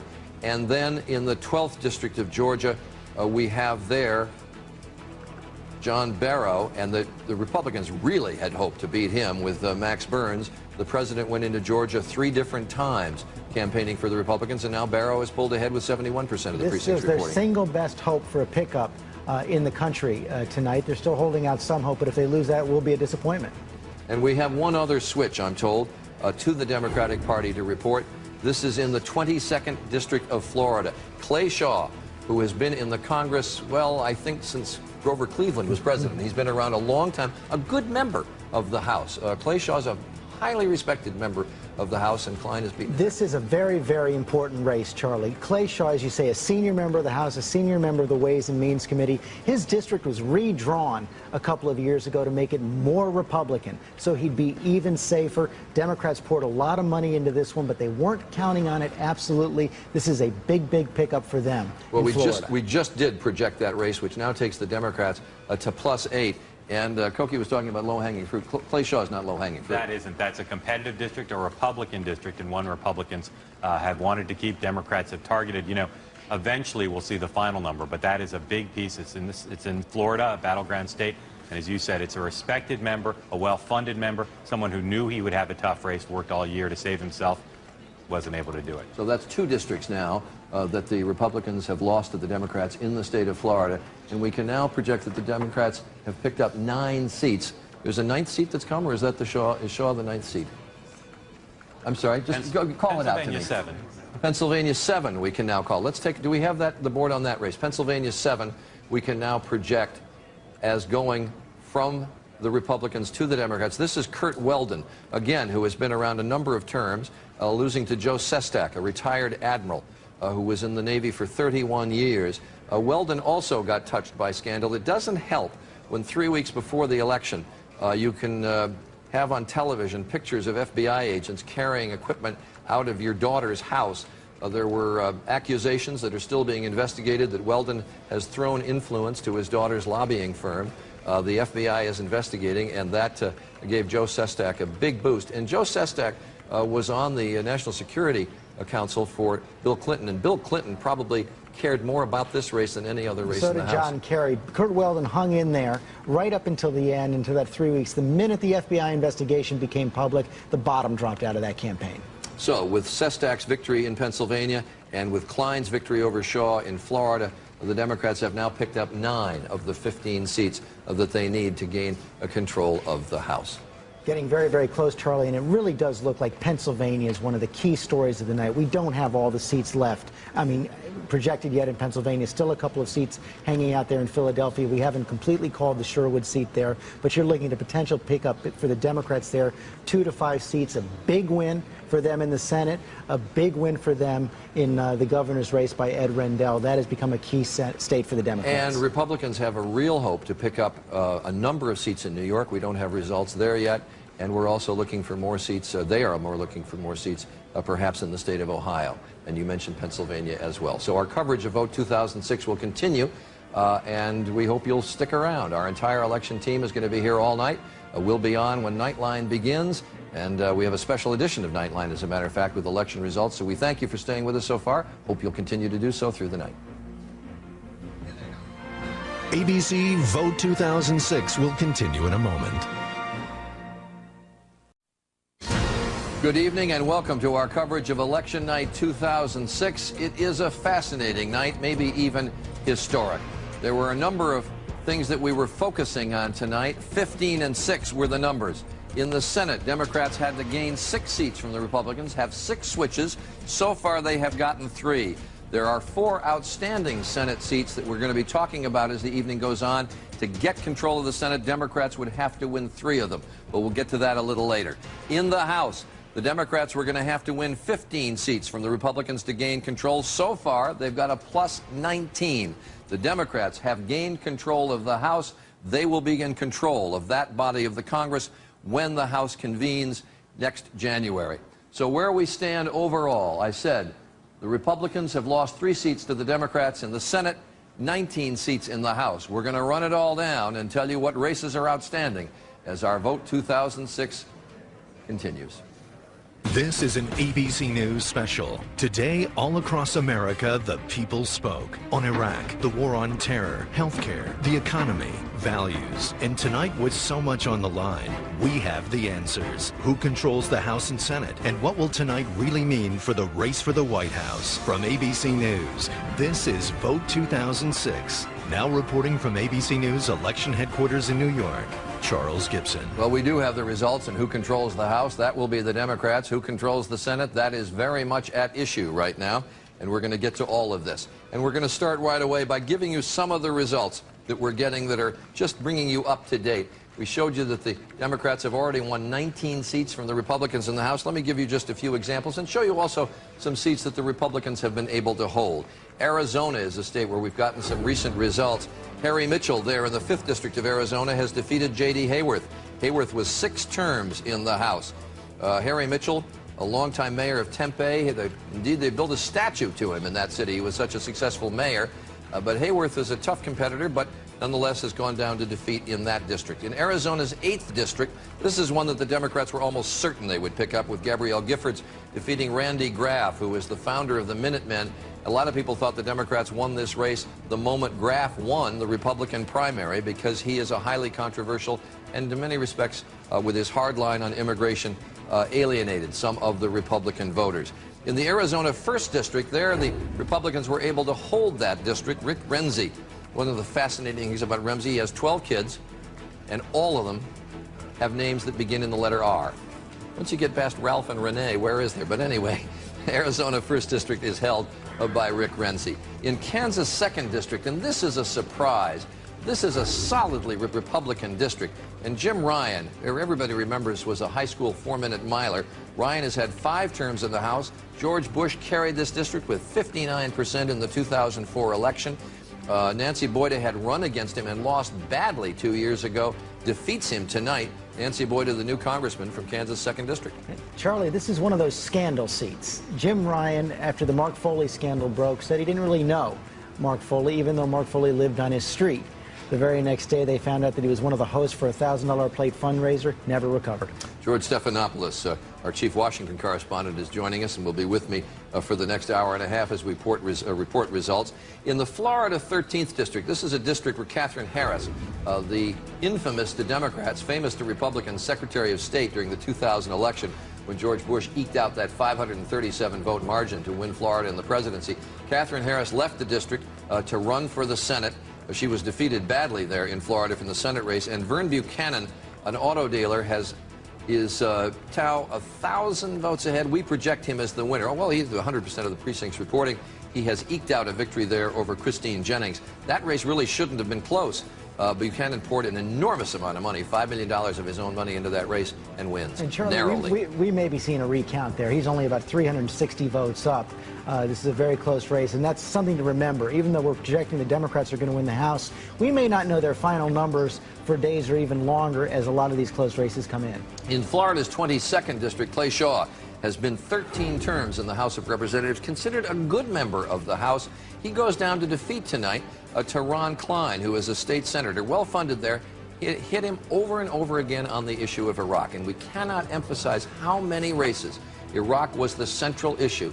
The Republicans wanted to make these races on local issues because they are local congressional campaigns. The Democrats tried to nationalize this campaign and were successful in so many districts. Clay Shaw, who was a real power in the House, in the Republican caucus, goes down to defeat. Charlie, to pick up on your point, we did a national exit poll tonight of what was on voters' minds.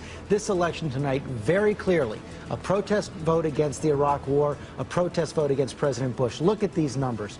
58% of the voters tonight said they did not approve of the job President Bush is doing. 57% said they do not approve of the war in Iraq right now. And then finally, we asked voters, how many of you are going to the polls to vote specifically against President Bush? 37% said they were registering a protest vote. Only 22% said they were going to the polls to support President Bush. About 39% said it wasn't a factor in their decision. A couple of other House races that we want to talk about in Pennsylvania, in the 7th District. This is in suburban Philadelphia. A lot of Republicans touched by scandal. Kurt Weldon, one of them, had 10 terms in the House, again a power in the Republican caucus, but there were raids on his daughter's office and accusations being investigated that perhaps he had funneled business to his daughter's lobbying firm. And when you have those kinds of pictures in the paper 3 weeks before the election, it's hard. Joe Sestak, a retired vice admiral on the Democratic side, this was the #1 race to Bill Clinton because Sestak had been on his national security staff.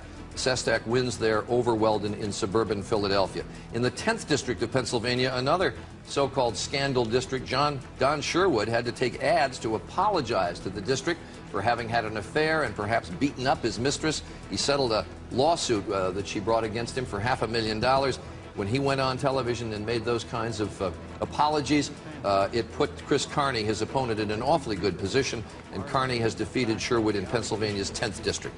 A couple of other districts that the Republicans had hoped to win from the Democrats. Now, I should point out, at this hour, the Republicans have had no switches, Democrat to Republican, but 2 races they're watching very closely in Georgia. In the 8th District, they were hoping to defeat Jim Marshall, the incumbent, and as you can see there now, with 93% of the precincts reporting, Mac Collins, who was himself a former member of the House of Representatives, is leading Marshall. That would be a pickup for the Republicans. They have not had one yet tonight that we can project. And in the 12th District of Georgia, another piece of perhaps good news. The Republicans have been leading in this race. Now John Barrow, the Democratic incumbent, is pulled into a narrow lead with 92% of the precincts reporting, but Republicans still have hopes in this district. But as of yet, we've been able to report no Republican pickups from the Democrats. Which would be historic if it holds up. On the other hand, Charlie, if the Republicans can get those 2 districts in Georgia, it illuminates one of the big themes we're seeing tonight. Moderate, liberal Republicans up in the Northeast are getting beat. So the Northeast is getting more Democratic, the South getting even more conservative, even more Republican. Cokie Roberts has covered the House of Representatives, as I've said, since she was about 6 years old. Her dad was a longtime member of the House from Louisiana, was the majority leader there, Hale Boggs, and Cokie knows the House, I think, about as well as anybody in the country. And Cokie, as you look at these results, now the Republicans, we've just had another call for the Republicans, they're now plus 20.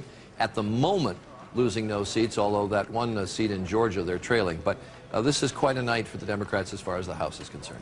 It is indeed, and the Democrats have worked hard for it after having had the House for 40 years and then having the shock of losing it, and it really was a shock in 1994 to them. They have toiled in the wilderness and worked hard to get back and are thrilled to have done so. Now, there are some really interesting races here, Charlie, and I said earlier that the Democrats were winning the low fruit, and that was because they were picking up districts where there was either scandal or where Democrats basically owned the districts. John Kerry had carried them in 2004, and Democrats should have had the districts. We've had a couple of big surprises since then, and they tell you something. One in New Hampshire, where the Democrat who beat the incumbent Republican, giving New Hampshire now 2 Democratic congressmen for the first time since Woodrow Wilson. That Democrat had won the primary much to the dismay of the Democratic Party because she was so far out on the war and she had no money at all, really no support, and she has won, and she's won because of Iraq. And then in Pennsylvania, where Melissa Hart was in a solidly Republican district, had no scandal, the Democrat who beat her just tied George Bush and Rick Santorum, the senator who was defeated earlier tonight in Pennsylvania, just tied them around her neck and wouldn't let him go. And he won just doing that. So it was Iraq, Iraq, Iraq. Now that Democrat is a pro-gun, pro-life Democrat, as is the Democrat who won for the Senate in Pennsylvania. So we're going to have a lot of mixes and matches inside this Democratic Party when they convene in January, having taken the House. And I should mention, by the way, that the ABC News decision desk and ABC News in general is projecting now, when we get to the end of this, that somewhere the Democrats will pick up somewhere between 26 and 38 seats in the House of Representatives, which will give them a comfortable majority there. Relatively comfortable majority. It also put them right in line with what has happened to war presidents in this country all the way going back to 1860. On average, there have been 5 congressional elections done during wartime since 1860. The presidents have lost about 35 House seats and 5 Senate seats in those elections. Just to mention, by the way, the 20th House seat that we see going from the Republican to the Democrats is the Wisconsin 8th District. That is where Mark Green, the Republican, has retired to run for governor in Wisconsin, and we're projecting now in the Wisconsin 8th that Stephen Kagan will beat John Gard for the 20th seat that the Democrats have picked up. We're now ready with a projection in the Tennessee Senate race. This is a race that the Democrats had hoped to win with Harold Ford Jr. We are now projecting that Bob Corker, the mayor of Chattanooga, will win that Tennessee Senate seat and hold it for the Republicans. That is a big victory for the Republicans and makes it even more problematical that the Democrats can gain control of the Senate. And we will show you why in just a moment. I want to show you the switches in the Senate so far tonight. We have 3 switches from Republican to Democrat. Those are in the states of Ohio, Pennsylvania, and Rhode Island. 3 switches, Republican to Democrat in those seats. You see the chips in that blue square on the left-hand side of your screen. Ohio, Sherrod Brown defeated Mike DeWine. Pennsylvania, that is the race where Rick Santorum was defeated by Bob Casey. And in Rhode Island, Lincoln Chafee going down to Sheldon Whitehouse. Now, I want to show you the board that we have been playing with all night long. There were really, first of all, there are 33 Senate seats to be chosen tonight, but really only 11 were contested. Republicans were defending 8 of them, listed here. Democrats were defending 3. The Democrats held all 3 of the seats they were defending, in Maryland, in Michigan, and in New Jersey. Maryland with Cardin winning, Michigan with Stabenow winning, and New Jersey with Menendez winning. Now, In these 8 states, we've just declared that in Tennessee, we're projecting a win for Bob Corker. So there are only 3 Senate seats outstanding. If the Democrats are going to get to 6, you can see they have a net gain so far of 3 in Ohio, Pennsylvania, and Rhode Island. If they're going to get control of the Senate, they've got to win all 3 seats in Missouri and in Montana and in Virginia. Can they do it? Well, let's look at where those races stand right now. Let's start with Missouri. This is the race where Jim Talent, the incumbent Republican, is running against Claire McCaskill. And at this hour, with 69% of the district precincts reporting, Jim Talent, as you can see, has a 48,000 vote lead. 733 to Claire McCaskill's 685.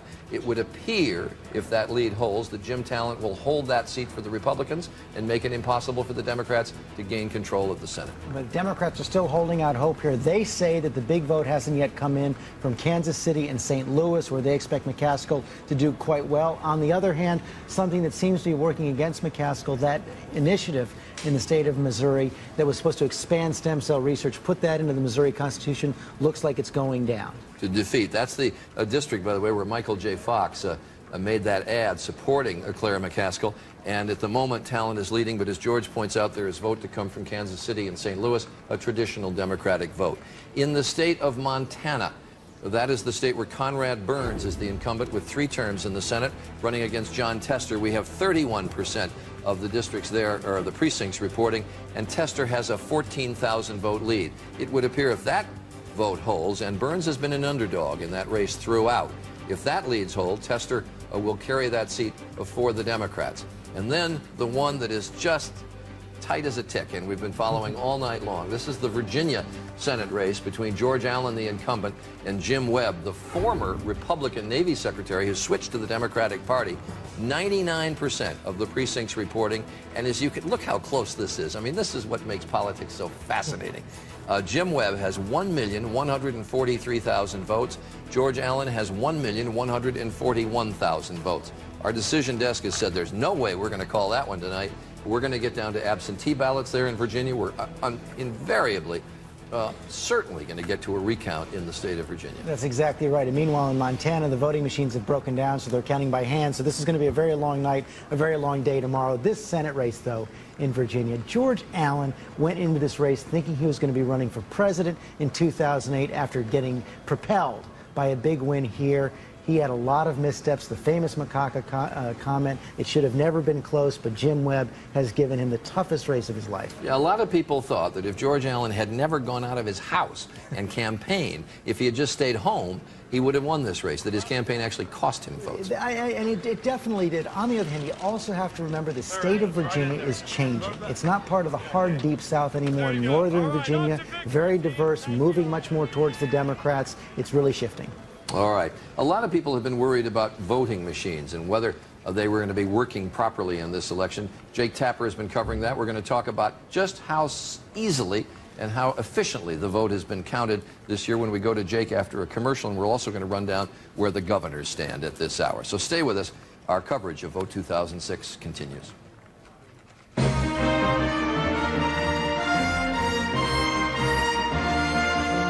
Across America, the nation, Americans have gone to the polls. This is an ABC News special. Live coverage of Vote 2006 will continue in a moment. In this midterm election, the Republicans are fighting a difficult historic trend. In the 5 wartime congressional elections since 1860, the president's party has suffered significant defeats, losing an average of 36 House seats and 5 Senate seats. ABC Vote 2006 continues. Once again, Charles Gibson. Back to our election headquarters in New York, and just to sum up where we stand right now, because it is the story of the night, the Democrats have gained control of the House of Representatives. They needed to take 15 seats away from the Republicans. So far, they have taken 21, and it is our projection when the night is over, they will take somewhere between 26 and 38 seats away from the Republicans. And so far, the Republicans have taken 0 seats away from the Democrats. The Senate, much more problematical. The Democrats have a gain of 3 seats. There are 3 races outstanding. The Democrats would have to carry all of them in Missouri and Montana and Virginia to take control of the Senate, and they are trailing significantly in Missouri, although Democrats are not giving up there. They are leading in Montana. And Virginia, well, Virginia is just essentially dead even, and we're not going to know until there is a recount who has won the state of Virginia. Now, a lot of people worried about the voting machines this year and whether they would function properly. 33% of this country in this election voted with machines that have never been used before in a national election. Jake Tapper has been checking on voting irregularities through the night in Columbus, Ohio. Jake, how's it going? Well, there were glitches all over the country, from Cleveland to Tennessee to Indiana, but the good news is generally those seem to be in the minority. There were places where precincts in Ohio and elsewhere that had to be kept open past the normal time, past the deadline, so as to compensate for the voters that had to wait in lines because the machines were not operating correctly or because the poll workers didn't know how to use the machines correctly. That said, generally this is a good news day, at least it appears so right now. All right. Jake Tapper, thanks, reporting from Ohio. Now, Nancy Pelosi will be, she's the presumptive next Speaker of the House of Representatives. She is a controversial figure. Republicans tried to make Pelosi an issue in many districts around the country, saying if you go to a Democratic majority, you're going to have a liberal from San Francisco as the Speaker of the House of Representatives. She would be the 52nd Speaker of the House, the first woman ever to hold that job. And if you're a good student of history and of government, you know that the Speaker of the House is third in line for the presidency. Nancy Pelosi came out and talked to Democratic supporters at headquarters in Washington. Here's a little bit of what she had to say. Tonight is a great victory for the American people. Today, the American people voted for change, and they voted for Democrats to take our country in a new direction. And that is exactly what we intend to do. Nancy Pelosi declaring victory to a very ebullient group of Democrats. They will control the House of Representatives, will the Democrats, for the first time since 1994. We'll take a break and be back.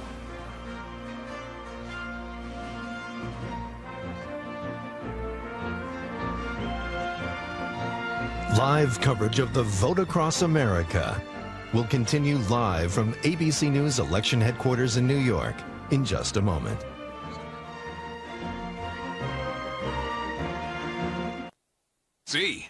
And we welcome you back to our election headquarters in New York. There are a number of referenda that were on various state ballots that we want to talk about because they got a lot of publicity, and probably none more than in South Dakota.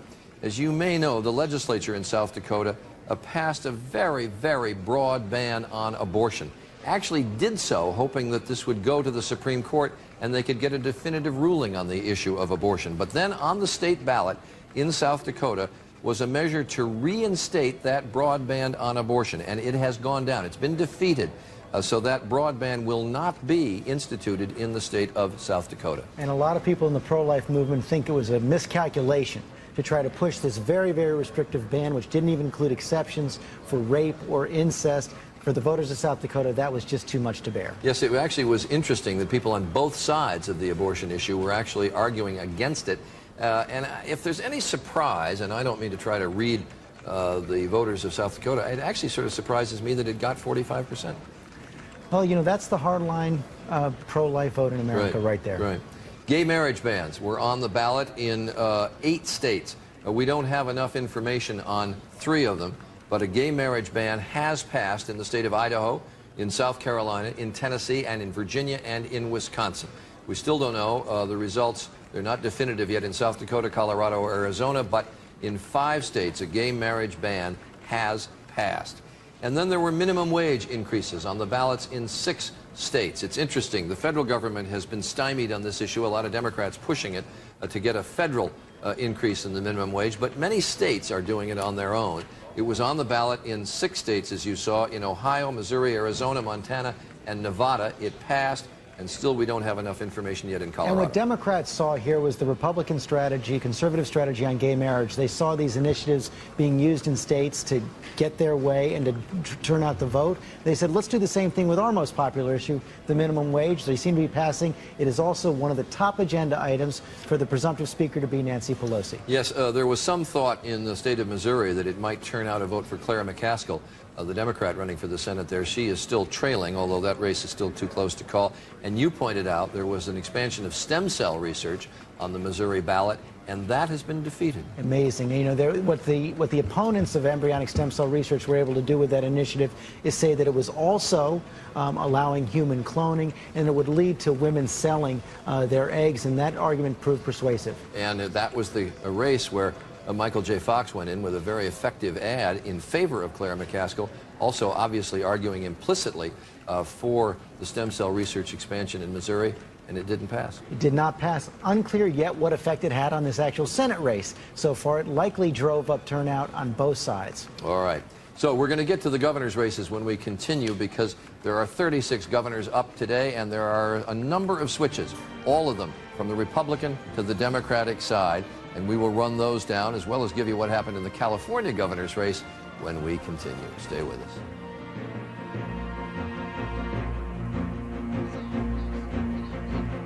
ABC Vote 2006 will continue after this from our ABC stations.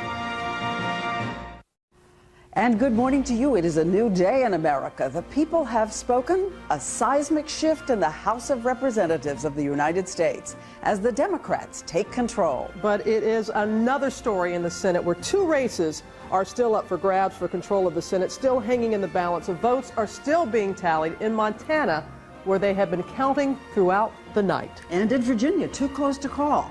We may not know the winner anytime soon. America facing some big questions this morning.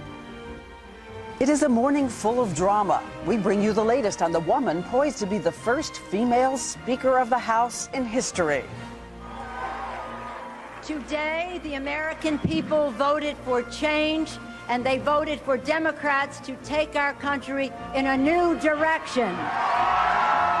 And this morning, the human side, the tears, the dancing, and a night of surprises. The latest reporting on the last-minute vote counts from our political team. And how is your life about to change? Your pocketbook, immigrants at the border, medical research. We have it all right here on Good Morning America. This is a special edition of Good Morning America Vote 2006, live from Times Square with Diane Sawyer and Robin Roberts. And here we are welcoming you on this new morning, a special live broadcast for the West Coast, still covering that breaking news. As we said, Montana and Virginia will determine control of the Senate this morning. House already done. Good to have you with us. It's got to be a morning after. For some people, it's still the same day, but it is Wednesday, November 8th, 2006. And this we do know for sure, that the Democrats have taken control of the House, picking up 26 seats.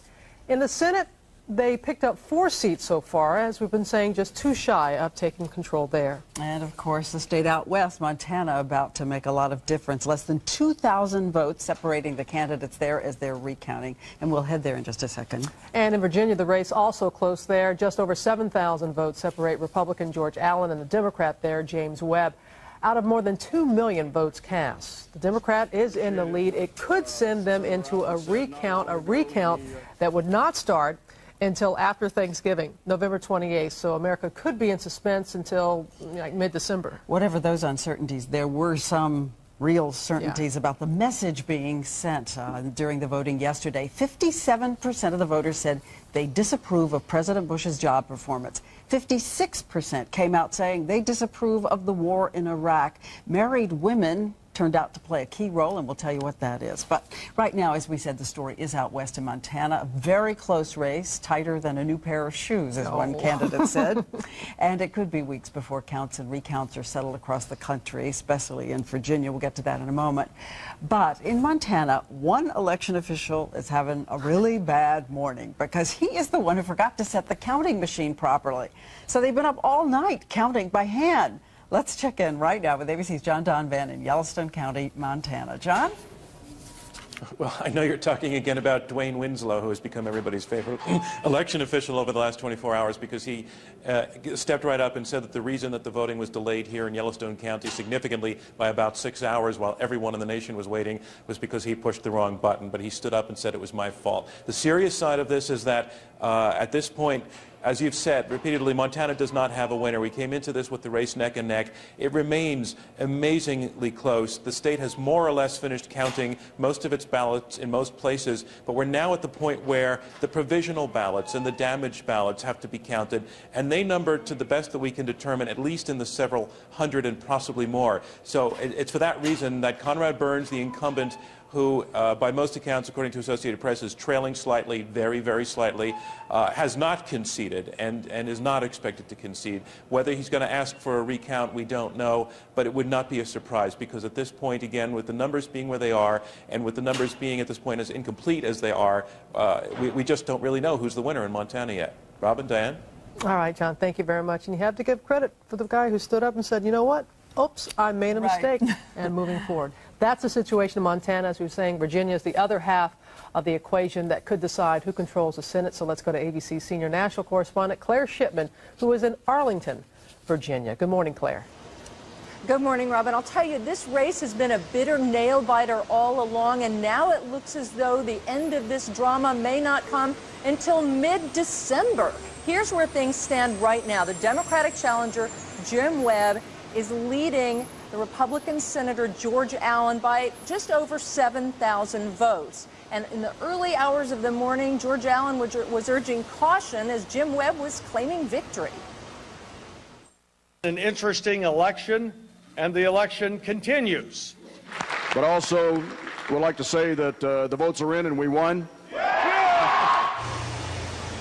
Now, here's what will happen. The remaining votes will be counted. 99% of the precincts have reported so far, but the remaining votes will be counted, and then the vote will be certified. But that won't happen until some canvassing happens, some retabulating, essentially. That will happen November 27th. Finally, then, if the margin is still within 1%, either candidate can ask for a recount, and we wouldn't get the results of that until mid-December. Diane? Okay, Claire, we'll keep everyone posted. But of course, as we saw all night long, elections are not just about the cold numbers, also about the democracy of the human drama. After all the handshaking, the hard fights, some candidates were left searching for brave faces, while others and their families were over the moon. Is this a great night for Democrats? This is the dance Democrats do when dancing for joy.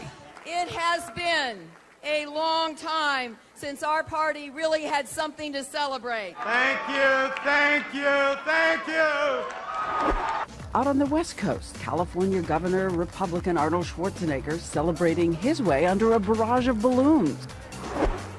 And then back in New York, two Democrats everyone is watching, Senator Hillary Clinton and her husband. It is the greatest privilege that I could have to be your senator. And listen to the sly song playing as she exits the stage. The song, You Ain't Seen Nothing Yet. And for one veteran of these contests, the former Democrat, it was all about doing it his way and winning as an independent. I'm Joe Lieberman, and I approve of this election. But as everyone knows, with the thrill of someone's victory comes the agony of someone's defeat. Sometimes simply gracious. It's now time for all of us to figure out how we come back together and heal and make this thing called our country work again. And so often, as we know, it is a family affair. A grown man, a senator from Pennsylvania, concedes. By his side, his daughter, who wrestles and struggles and squeezes her doll to try to hold back tears. It's such a tearful scene for her last night. Well, this morning, to analyze everything we learned with the people coming out of the polls, we've got ABC's senior political correspondent here with us, George Stephanopoulos. Hello. Give us the top two things that surprised you. Number one is how big independents went to Democrats by a huge margin, 57 to 39. We haven't seen those kind of numbers in more than 10 years. Big, big swing. for the Democrats. The second thing that surprised me is the Democrats actually won, and it's going to sound unusual, men. Democrats just don't win men in national elections. They won them last night by a small margin, but they did it. Yeah, that's a historic shift. Also, the killing fields. You were referring to it on the days leading up to the election, and it's funny when you see the map now, and you talked about this also, about how you look at the Northeast now, and it's more Democrats. And all then, blue. I know, and all then down blue. south. And if you look at those killing fields, it's the five states going from Indiana, Ohio, Connecticut, Rhode Island, New York. There were 21 seats in play there. The Democrats won 11, could win 13. Two other states to look at, and this surprised me as well. The two big presidential states, well, they're actually small, Iowa and New Hampshire. Republican House members were wiped out in both states. For the first time since Woodrow Wilson was president, you have two Democratic congresspeople from New Hampshire. Not just the Democratic Party that had a big night last night.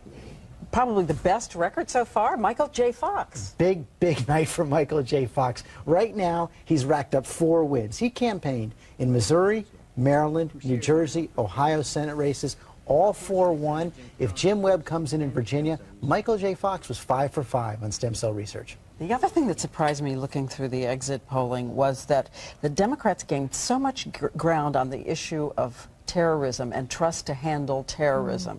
And that had always been the high ground for the president. That's where he always 3 elections. He was hoping for a 3rd election in a row. In 2002, in 2004, President Bush and the Republicans won on the issue of national security and terrorism. They had huge leads on it. Last night, they only had a small 5-point lead among people who cared about terrorism. On the other hand, if Iraq was your #1 issue, and it was for most voters, it broke heavily for the Democrats, more than 60% to the Democrats. Do you think the president heard the people? Did he hear what people going out and voting? That was very strong. I think that's the message we're going to get from the president at his press conference a little later today. He's going to say, I have heard you. I am ready to work with the Democrats. He's been making very gracious calls to Democrats all morning. And you've been going nonstop. Hey, this is my Super Bowl. This is it for me, right? I know, we're 30 minutes sleep, maybe, in how many days? Thanks, George. It's good to be with you. I know, another long day ahead. All right, George, thank you. Earlier, we spoke to Republican National Committee Chairman Ken Mehlman for a little post-game analysis. I asked him what happened to the Republicans last night. Well, obviously, there's a lot of data we're going to go to look through, but it was a very difficult evening for our party. On a personal level, I have to say it was disappointing for me. I lost a number of friends in Congress, Jim Talent, Rick Santorum, Bob Ehrlich, governor of Maryland. These are all people that I respect a lot. These are all people of principle. I'm very disappointed that they lost. At the same time, Robin, you know, one thing I strongly believe, and that is when you have difficulty, you try to learn from it and you try to be better. And I think we as a party need to look at what happened. The people clearly sent us a message. We need to receive that message, and then we need to recommit ourselves to our key principles. We need to try to work on a bipartisan basis to accomplish things for our country. A lot of the problems we face are not Republican problems or Democratic problems, but American problems. And we've also got to make sure the #1 issue listed was corruption. We've got to make sure, it seems to me, that people that are involved, whether it's in the Congress or at other levels, are people who public service is the top calling and the top goal. And all of those have got to be important things. I'm disappointed that for the first time since 1994 there won't be a Republican speaker. At the same time, I think it's worth stepping back for a second and looking at the incredible accomplishments over the last 12 years. Welfare reform, jobs created, our nation more secure. All of these are things that Republicans have done because we focused on our principles. We've got to do the same thing over the coming years. The speaker will now be the first woman ever, Nancy Pelosi. Yeah. How will she and the president work together? Well, first of all, let me just say I congratulate Nancy Pelosi. I congratulate Rahm Emanuel. I congratulate them on their victory last night. The fact that America will have its first female speaker, I would prefer it to be a Republican, of course, but that's an historic accomplishment that we can all take pride in. I think there are a lot of issues that aren't Republican issues. You know, if you stop and think historically, the war in Iraq, there's a parallel to that, it seems to me, and that's the Korean War, which at the time there was a tremendous amount of public concern and anxiety about. But in those early years of the Cold War, Republicans and Democrats came together behind something that was called the Truman Doctrine because they recognized that the threat of Soviet communism wasn't a threat to Democrats or Republicans, but to all Americans. It seems to me the threat of Islamic fascism is a similar threat.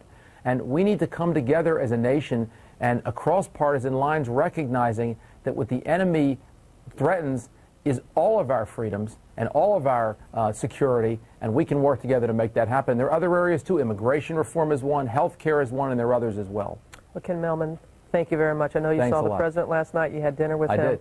A long day again today. Thank you very much for your time. Thanks. Take care. And they said it would be the year of the woman. We were just talking about Nancy Pelosi here. But the predictions came true nationwide, too, in terms of the races. All in all, the total number of women now serving in the House could increase by as many as 15. And as you heard, Nancy Pelosi will be the first Speaker of the House to be female in history. So we thought this morning it's time to take a closer look at what she'll do and who she is. And here's GMA Senior National Correspondent Claire Shipman. Democrats are ready to lead. The woman who's dragged her fractious party across the finish line is a political oxymoron, a disciplined Democrat. I thought I could have a winning strategy, but it did take organization, focus, and discipline. The no-nonsense mother of five, grandmother of five, didn't even run for Congress until she was 46 years old. But growing up, watching her father, the Baltimore mayor, she learned the tricks of political horse trading early. There are colleagues who are ill-informed. As minority leader, for example, she hasn't hesitated to withhold favors or leadership positions from Democrats who vote the wrong way. Do you think of yourself as a tough politician? I think of myself as a very strong person who never loses focus. And so look for this to remain a key refrain in her new job. We do want to bring troops home because we are not a force for stabilizing Iraq. Pelosi insists, though, that her rough campaign attacks on the president will melt into a more bipartisan tone. The fact that we would have our troops in harm's way for whatever reason is reason enough for us to come together to work for the good of our country. For Good Morning America, Claire Shipman, ABC News, Washington. And in California, waking up to what the LA Times is calling a political landslide, Governor Arnold Schwarzenegger walked off with a decisive win. But across the West, some of the biggest fireworks were over hotly contested voter initiatives. ABC's Heather Nauert is live in Los Angeles with the details there. Good morning, Heather. Good morning, Robin. All across the West, voter turnout was heavy. Folks went to the polls to vote for candidates, but also to vote on ballot initiatives. Here in California, there were 13 initiatives on the ballot, outlined here in this 200-page voter guide. But the real headline out of California is that Governor Arnold Schwarzenegger won his first election to a full term. A resounding victory for Arnold Schwarzenegger, a man accustomed to making sequels. I love doing sequels. Just 1 year ago, California voters rejected his 4 controversial ballot propositions. But that hasn't stopped the propositions from weighing down the ballot. Proposition 87 was the most hotly contested and most expensive ballot fight ever waged here. It would have levied a $4 billion tax on California oil producers to spur the use of alternative energy. America has to change. Despite high-profile backers such as Bill Clinton, it failed. Nationwide, voters face more than 200 ballot initiatives, 40 more than in 2004. In no place are they more prevalent than in the West. In Colorado, less than a week after revelations about evangelical leader Ted Haggard, voters here rejected measures outlawing gay marriage and benefits to same-sex couples. In South Dakota, the most contested race centered around a ballot initiative that would have banned nearly all abortions in the state. The law would have been the strictest in the nation. It failed. Arizona was the state with the most initiatives. 3 cracking down on illegal immigrants passed. But in what is arguably the single most unusual initiative, Arizonans voted against a lottery that would have given $1 million to a voter in each general election. Supporters hoped the measure would have encouraged more people to vote. We spoke to an expert who follows all these voter initiatives. He said expect to see a lot more of them in the future. One reason, politicians, it's an easy way for them to avoid hot-button issues like the minimum wage. Robin? That's one way of doing it. All right, Heather, thank you. And now we go to Chris Cuomo with this morning's other headline. Good morning, America. That's a live shot. You wouldn't know it's morning, but it is in the capital of the United States. You're looking at the Capitol building in the distance there, Pennsylvania Avenue. And maybe the fog is a symbol as we await the results on the Senate and who will control the Senate. Montana and Virginia still counting this morning as we say hello again. Diane Sawyer here with Robert Roberts, Chris Cuomo, Sam Champion. Sam Champion couldn't take his eyes off of the fog. He's like, I want to say something, but I have to. You were? No, you were right. I was like, fog. Well, what is clear this morning, and not in the fog, is that the Democrats have gained control of the House. And we thought in this half hour we'd be asking how this seismic shift in power will affect your family, your life, your wallet. We have all the players here to break down what the results really will mean for you in the coming months. And there's also other news this morning. I don't know how this got lost on Election Day, but in case you haven't heard, Britney Spears, she has filed for divorce from her husband, Kevin Federline. What will happen to their 2 young children? You always have to keep the kids in mind, and also her $50 million fortune. We'll take you inside their high-stakes split a little bit later. But we do know that this morning the president is waking up to a whole new political world, perhaps a little bleary-eyed. We know he stayed up past his bedtime, which is usually very early. He stayed in the White House. He gathered a group of people around him. We're told what they ate. They ate beef and corn soup. Make of that what you will. Apple tart. I know these things. Fact is a fact. And ABC's chief White House correspondent Martha Raddatz is here to tell us about the latest on the White House reaction to these results this morning. Martha. Diane, the president was up late last night, far past his bedtime. He had met with aides during the evening, watching the returns come in. Just before midnight, a White House spokesman said that the group was disappointed by the House returns. That's all they had last night, but the Senate numbers were starting to come in. But the president was up early this morning calling winners and losers in the race. He called outgoing Speaker of the House Dennis Hastert and the likely incoming Speaker of the House Nancy Pelosi. A person familiar with those calls said Representative Pelosi told the president, "Your success is our success," and that President Bush told Representative Pelosi, "I think we can work together for the next 2 years." The two have not had a very good relationship in the past. The president did invite Nancy Pelosi to lunch on Thursday, so the president and Pelosi will dine at the White House on Thursday. And this afternoon, the president is going to have a full-scale press conference. He will likely get some very tough questions. Diane?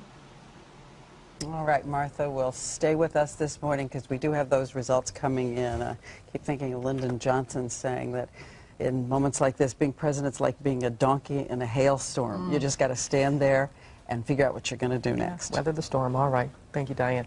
And the question this morning is not simply who won, but how will the winners change your world, from your wallets to your families to your futures? Joining us now to tackle those questions in Washington, a woman who has, well, she's read the tea leaves for many, many elections. ABC's Cokie Roberts, good to see her. Also, senior national correspondent Claire Shipman is back with us. And in Memphis, financial contributor Melody Hobson. She is president also of Ariel Capital Management. Let's start money first, Melody. The first time in 12 years that the Democrats have control of the House. Not sure what's going to happen in the Senate right now. What does that mean for the economy? It's probably going to be very good for the economy. If history is any indication, it's been clear that the economy likes it when the parties do not control both the House, the Senate, and the White House. And basically what happens, there's gridlock. And the gridlock means it's not easy to spend money, and it's not easy to pass a lot of laws that makes it hard to run a business. And that's good for the economy. And as far as the House is concerned, and now that you have Democrats that will be in charge of these very powerful committees, what programs do you see changing right away? Well, I think the one that the Democrats have made the most noise about is minimum wage. The minimum wage has not gone up in 9 years. And if you look at it on an inflation-adjusted basis, it is at its lowest level since 1955. So it really has been hard for the rank-and-file American to do very well. They've been disappointed by this, and I think they're going to go in and push hard for minimum wage to go up. All right, Melody, thank you. Let's move on to Claire now and talk about the war, because we've said over and over this morning, you know, watching the exit polls and just a referendum on Iraq and on President Bush. But going back to Iraq, Claire, are we going to see a difference now? Is it going to be different now in Iraq? Well, I think we will see a difference. It's going to be slow, obviously. We're not going to see an immediate difference. But here's what's likely to happen. First of all, the Republicans and this administration are going to have to acknowledge what the voters have said at the polls, that they're concerned about Iraq and that they've lost faith in many of them, in the Republicans and in this administration to do the job.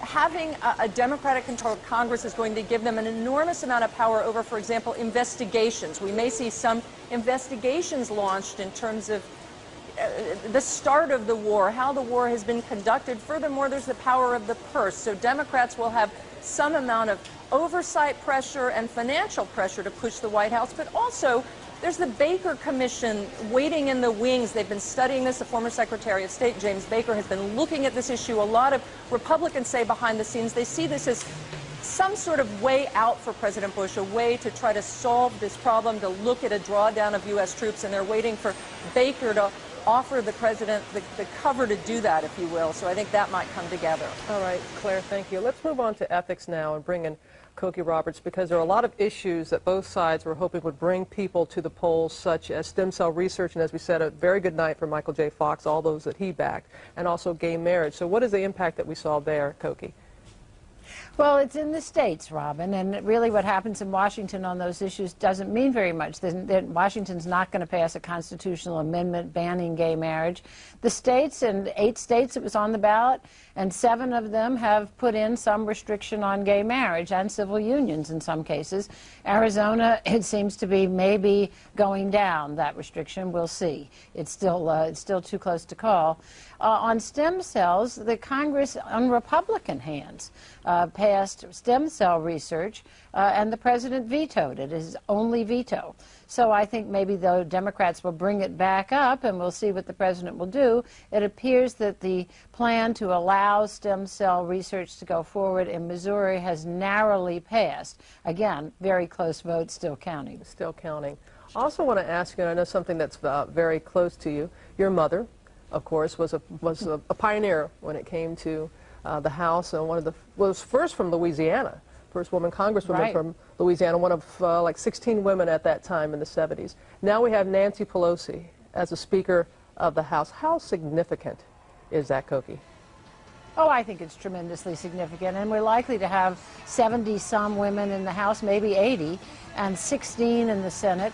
These are big advances, but Nancy Pelosi will bring a style that is different to the speakership. Let me just tell you one little tidbit.